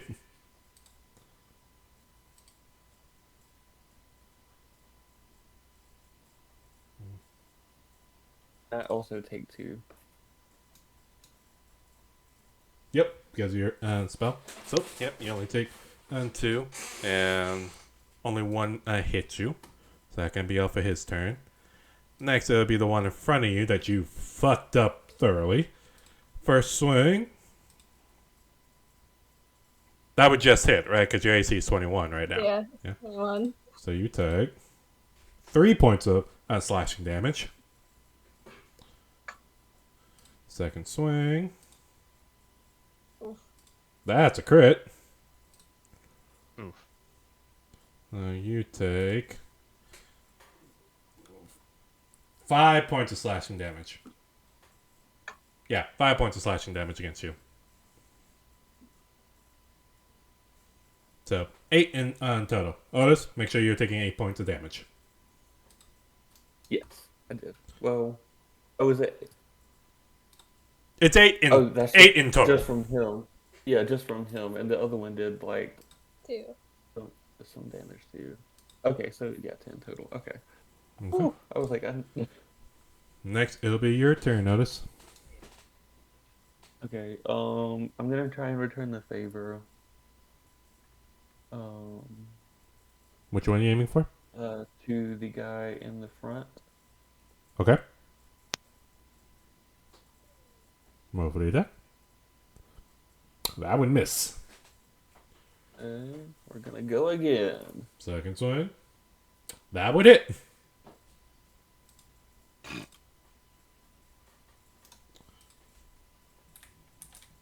You swing your new celestial short sword against the man, and you manage to cleanly cut against his side as blood just spurts out of him as he falls to the ground, dead.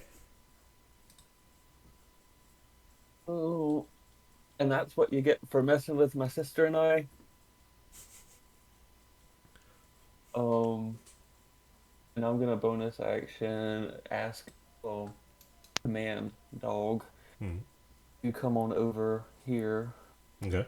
and make make an attack on the guy there. Should be able to. Oh, right. Yeah. Here we go. Yeah, because he takes a turn right after you, so Ooh, that would ooh. miss. What are these rolls today? You're telling me. Horrible. But that'll be our turn. Okay. Next, it'll be this one's turn. Who's still focusing on Finwin's. Gonna take a slash. First swing. Misses. Second swing. Oh my god. Both miss! Agor, it is your turn. Ah. I'm going to bitch slap the one that tried to attack me this time. Okay. My god. Which one would that be? The one in front of you? Yes. Okay. Actually, I'm going to turn my attention to... No, yeah, I'll get rid of the guy in front of me. Okay. Roll for the attack. I need to figure out how to put this on my carousel again. That definitely would hit. Roll for damage. Look. Good hit, good hit. Attack. Damn it. That would miss. I think that'll be it for me. Okay, no worries. Next, we're on top of the round with Finwin, who is looking at the situation, kind of looks over at you, Otis, and goes, "You got this." Before. I. Mm-hmm. Oh, I just said I. Ah, okay. Then let me just double check and make sure. Okay. It's gonna take an action, disengage, and just get some distance from them, so she can get ready to throw her weapons. That's all she can do since she took her action. So next again be the one in front of you, Otis, and it's gonna take some swings at you. Miss. Second swing. That one missed because you're at 23. Mm-hmm. Okay. Next will be this one's turn, the one that you fought against Sakura. It's gonna take some swing at you. First swing. Miss. Second swing. That one would hit. You take 5 points of slashing damage. Ow, how dare he. Mel, we are back to you. Okay, question. For Answer. my sneak attack, I have regular sneak attack, but I also have something that says I don't need advantage if I'm within 5 feet of a creature. No other creatures are within 5 feet of me. Does that like replace the regular sneak attack rules, or is that in addition to regular sneak attack Let me read it. Which one are you looking at? I see the sneak attack, but what's the other one? rules? What are you Rapish asking audacity. exactly? Like, So does the does it replace so The- sneak like attack. the other rules of sneak You get attack? sneak attack anytime you have advantage, but once a turn. Yeah, but I also have Oh, okay. For that, it's specifically saying you don't need advantage on the attack roll because you're talking about Rakish Odyssey, right? yeah. On But that, also that go my ahead. sneak attack thing says you don't need advantage if another enemy of the target is within 5 feet of it. Yeah, The there enemy you go. isn't incapacitated and you don't have disadvantage. Yeah, So technically, would I be able to use sneak attack right now, basically? against the man in front of you. Yes. It's worded. Or I was within 5 feet. Yeah, it's worded that no other creature has to be next to him within 5 feet. So you want to get sneak attack because he's in 5 feet, within 5 feet. However, if you were where dog was, you would be flanking, and that would give you advantage to use regular sneak attack. Like it doesn't technically replace it. It just says you don't need advantage. Like you don't need it to use it, but if you have it, then you can. Like it doesn't fully replace it. Like I don't know if I'm Okay. explaining that correct. Like explain that to make sense. I think I got it. Yeah. It's never played a rogue, so No, you're fine. You're I'm fine. just gonna do a regular attack. Roll for the attack. Oh yeah, that's a crit. So yeah, That's a crit. All right. this is gonna be nice. Damn. Okay. Yeah. He's still up, but he is very hurt. Okay, he's still up. Then I'll use another defensive flourish on him. Hold on.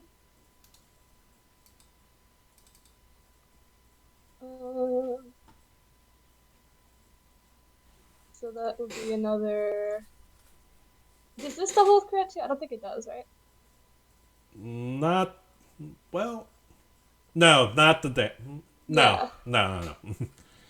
Okay, so another 3 points. Okay, And my AC is at 20 now. gotcha. And that's it. All right, Maze, it is your turn. Okay. Clear up the map. Move there.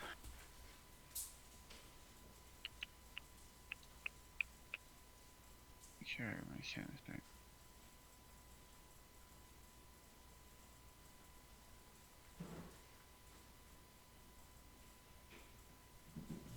Okie dokie.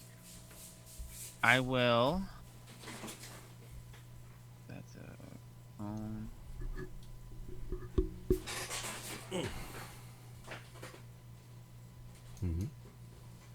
Pretty much walking up behind these guys. Mm-hmm. Oh, God. Okay, I just canceled my template. One moment. No worries, no worries. I'm just gonna blast these two as burning hands. Burning hands. All right. Boo.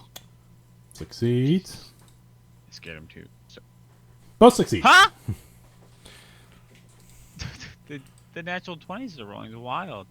No, it's not natural on 20s. The green for this case just means that they succeed the saving throw. Oh, Jesus, okay. But they still take Okay. the damage, just half. Yeah, half, yeah.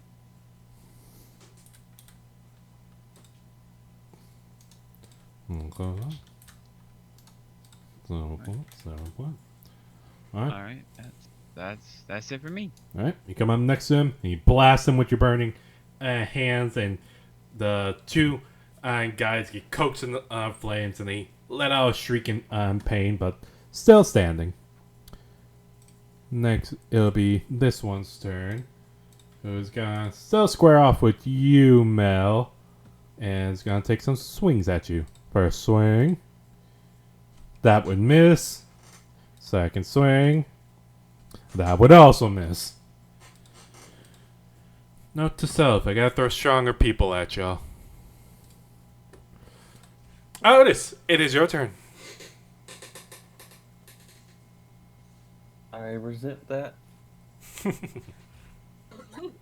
don't want to hear in this 23 AC. Ooh, this old thing.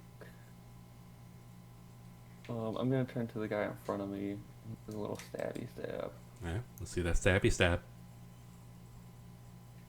Oop. Oop. Oops. Yeah, that would definitely hit. Nice little bonk on the head.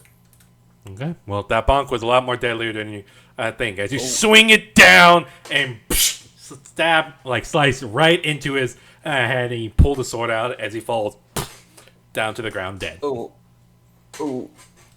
So sorry. Well, I'm gonna move here now then. Like. Alright, then you're gonna step on his body. I got it.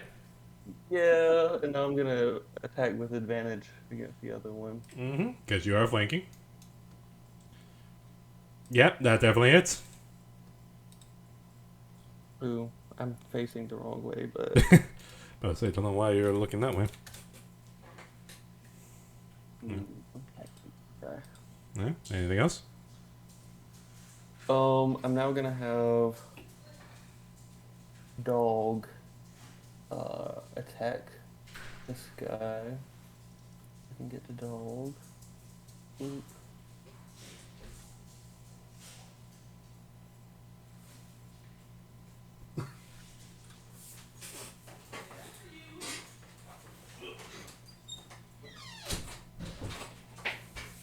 Sorry about that. Yep, that would definitely hit. Nice. Roll for the damage. Not nice. This guy is barely hanging on. Oh man. That is our turn. Okay. Next will be this one's turn. Who is gonna look at you, Maze, and it's gonna take some swings at you. Oh boy. First swing. Miss. Second swing. No. Okay. Forget that dude. Okara! Make us proud. Ah. Same guy. Gotcha. Well, I'm not even gonna bother with that thing. I'm just gonna go back up to the thing. Grab a stick and twist it. Holy shit. Oh my god. Sorry, my brain is very fried today. Been there. I've been up since 5 this morning. I'm very tired. That would hit, yes. Just barely hanging on. God damn it. Ah, but definitely miss. First swing, you slash across him. Second swing, he dodges out of the way. I'm gonna action surge so I can finish him off. Okay. Yep, that would definitely hit.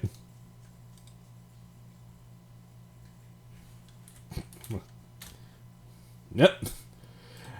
First swing, you slash across his chest. Second swing, he dodges out of the way, but then you curve in the blade to slash against his neck as he falls down to the ground, dead. You still have one more attack, so you can, I'm gonna yeah. turn it. I'm gonna do the guy behind me. Okay. That would definitely hit. Wow. Okay, I'll give you it. Just tell me how you want to undo it as you killed those two guys. Do a whirl around, slash that guy's throat, and stab this one through to the back. Okay. Like, straight through. What?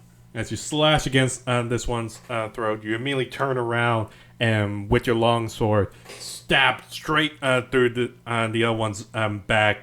Mel, as you're squaring off against this man, you suddenly see a long sword just pierces through his chest, and of course you lift him up in the air as he just and falls down to the ground dead. Yeah, I just throw his ass down. Get off my sword, you You Next, it'll be Finway's turn, who is immediately gonna toss some daggers at this man. First dagger. Okay. That'll be a crit. He takes 10 points of piercing damage. Second throw. Hit, not a crit though. 8 points. As 2 daggers are thrown against the man, he gets pelted by the daggers as he is very woozy and very, very hurt. But still alive though. Mel, it'll be your turn. Alright. Just gonna walk up and stab him. Roll for the attack. Yep, that was definitely it. Mel, how do you want to do this? I don't think she wants to kill someone. So I think she's just gonna like spin the sword around her hand and like pop him on the head with the hilt. Okay. Just knock him out. Alright, then you spin the sword around your hand as this guy is very woozy and sliding back and forth. And you manage to pop him on the side of his head as he falls to the ground, passed out. And with every enemy combatant down, that would be the end of combat. As y'all recover and catch y'all's breath, looking at the carnage that y'all have caused. Is what are y'all doing now? Wiping the blood off of my shirt, off of my blade on one of the bodies. Oh boy. Oh, that was interesting. Certainly was. Thank you for your help, by the way. What were you doing, Missy? I don't know what you mean.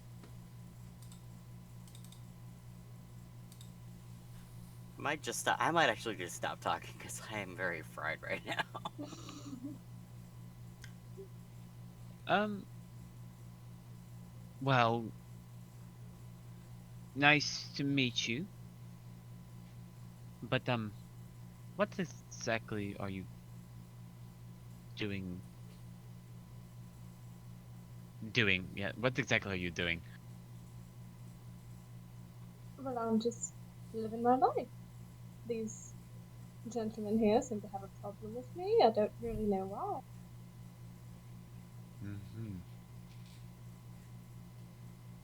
Mm-hmm. They were screaming something about you cheating?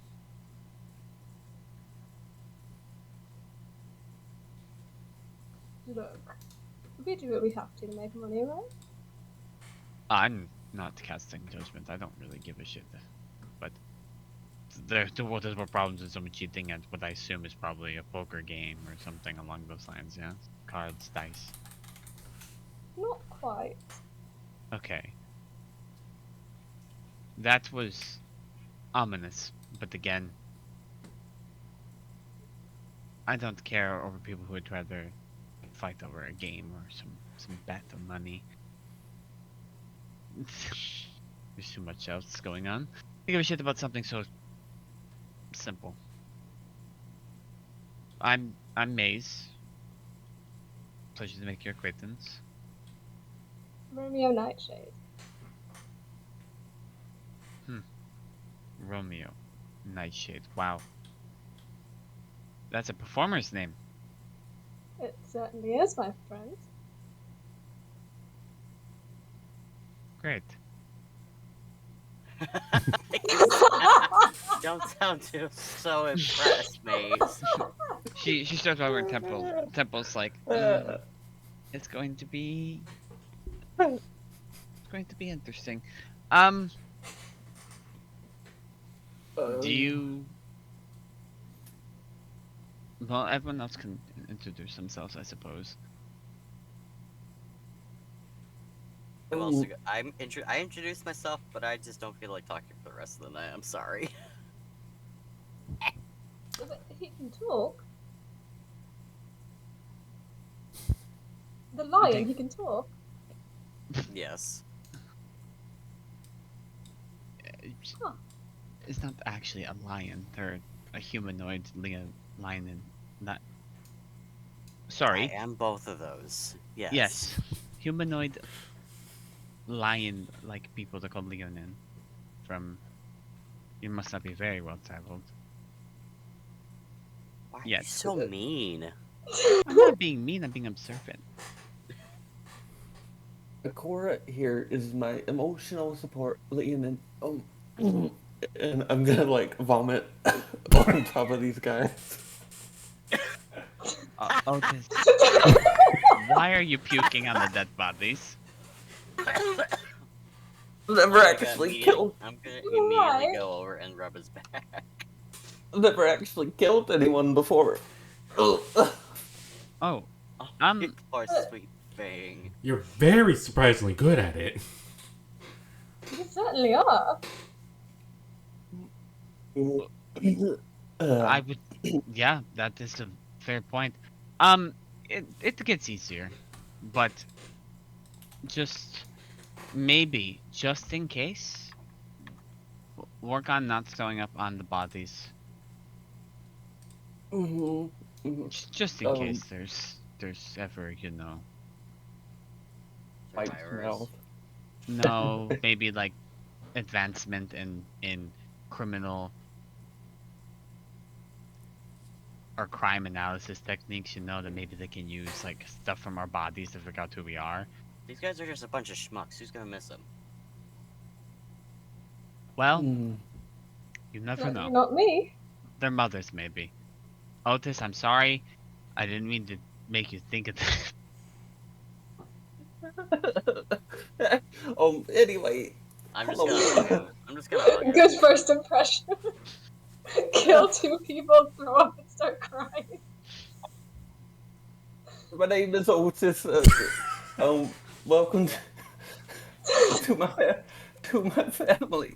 I suppose. I'm just okay. I'm hugging him really tight. Shh. It's okay. It's okay. It's okay. I'm sorry I had to tell a story back there, but I thought you were in trouble, and I didn't really like how they were being very racist to you. Well, I appreciate that, my friend. You don't actually have to be my sister, unless you want to, I suppose. I mean, I've never had a brother before. Padman's probably losing her mind over the prospect of adopting yet another person. It's a shame. I do She, have parents. Look over and see Fenman just like quietly being really giddy. yeah, Finland's just all like, Yeah, exactly. Yeah, and I think that I'm technically the youngest. How old are you? I think I said 21. Yeah, you're younger. Yeah. Not that much. you're the new baby. Yep. Little baby. God, Lexi Oh. picked a hell of a time to get sick. Anyways.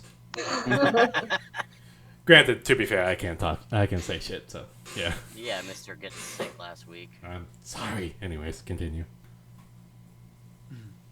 So sister, Romeo, wipes tears, wipes mouth, again. What? Since we're related now, but what was happening back there? Because I suppose we're gonna have to go back to the castle, and it's gonna be a big ordeal. Are you actually a problem? Oh, I'm not the cause of a problem. If people have a problem with me, that's their own business. But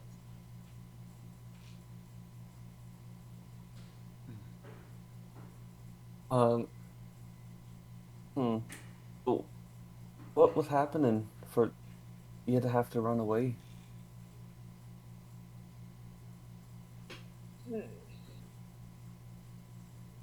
well, let's just say did some business with some folks who maybe I shouldn't have been doing business with. Oh, What kind of shop did you go to? Or was it a shop at all? Or, business? Uh, or maybe you're investing in the Black But Empire? not really business. It's a figure of speech. Oh, oh. So you robbed them.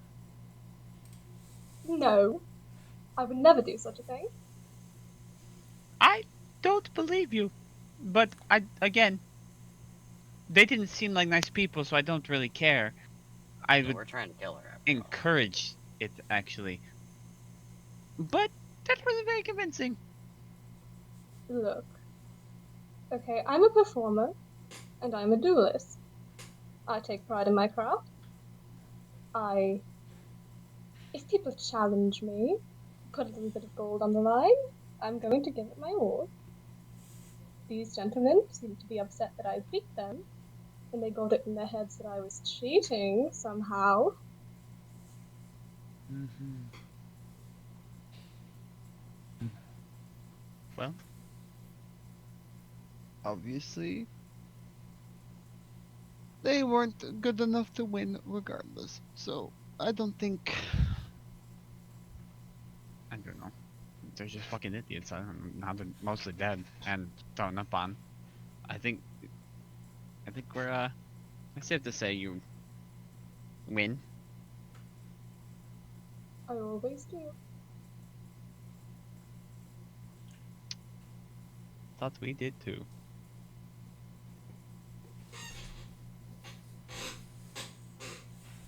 Do you? Do you need? I don't even know if we can. I don't fucking care. They owe us that. You can come with us back to where we're staying if you need somewhere to kick up for the night at least. That would be nice. What are all you doing here? Just popping out of the woods. Uh, it's better for you to see first. I think be easier to explain. Well, now I'm certainly interested.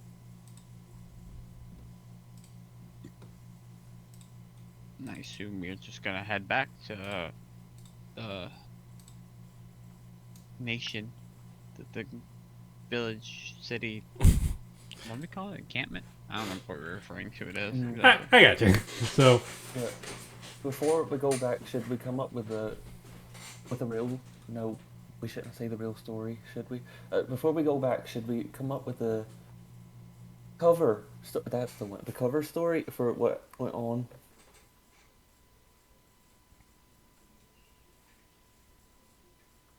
Bunch of guys got angry after playing a game and decided to attack her.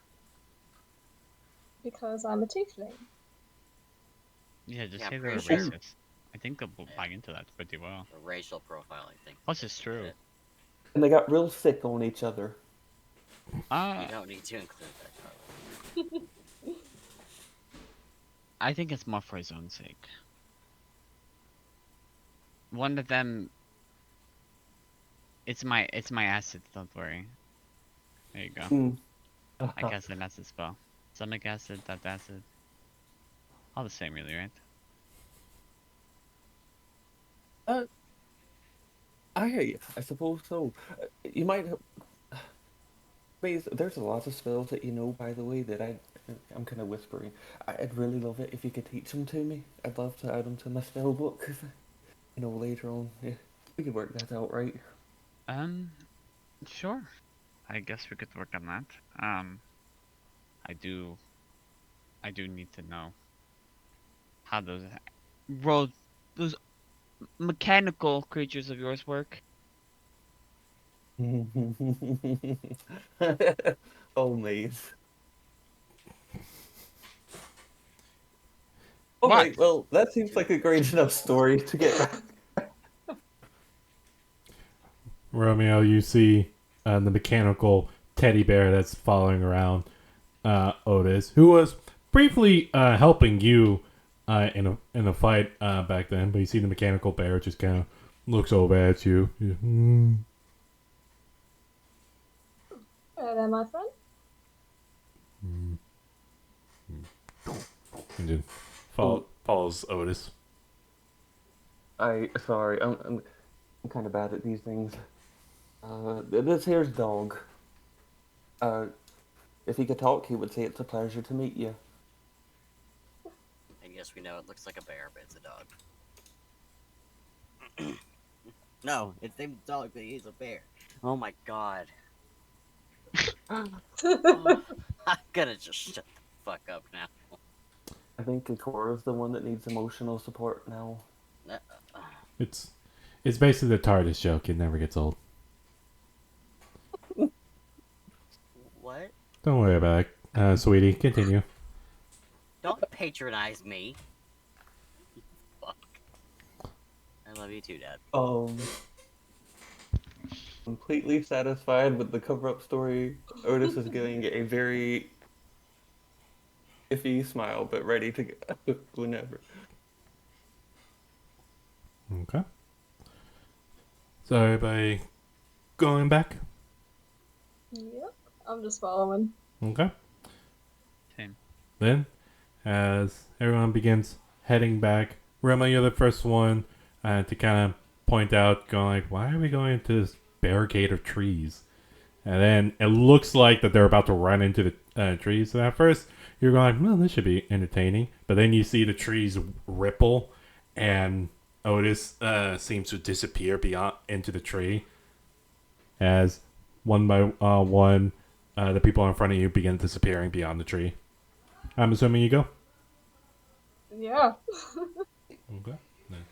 You take a step forward as the trees begin to ripple once again, and as you enter, you suddenly see a massive clearing, like a massive opening where there's no trees or foliage. All you see is a giant castle, often a good distance away, and a small village that's right outside the castle, kind of the castle walls that's near by. And you're seeing what seems to be carts, and people of all kinds seem to be traveling up and down the dirt pathway to and from the castle.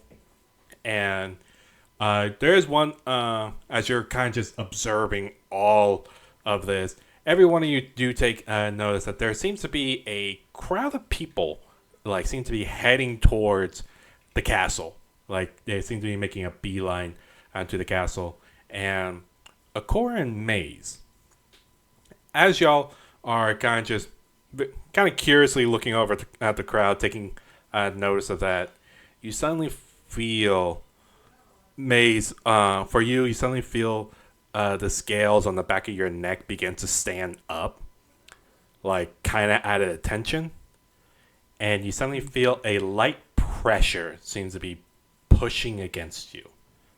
Akor, all of your fur begins to stand up on its end as you suddenly feel this the similar pressure begins to press against you, and y'all both hear y'all respected dragons begin to growl, like there is something wicked this way comes. Yep.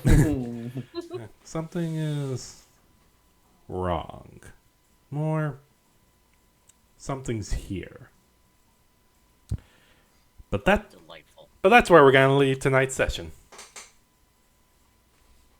Balls.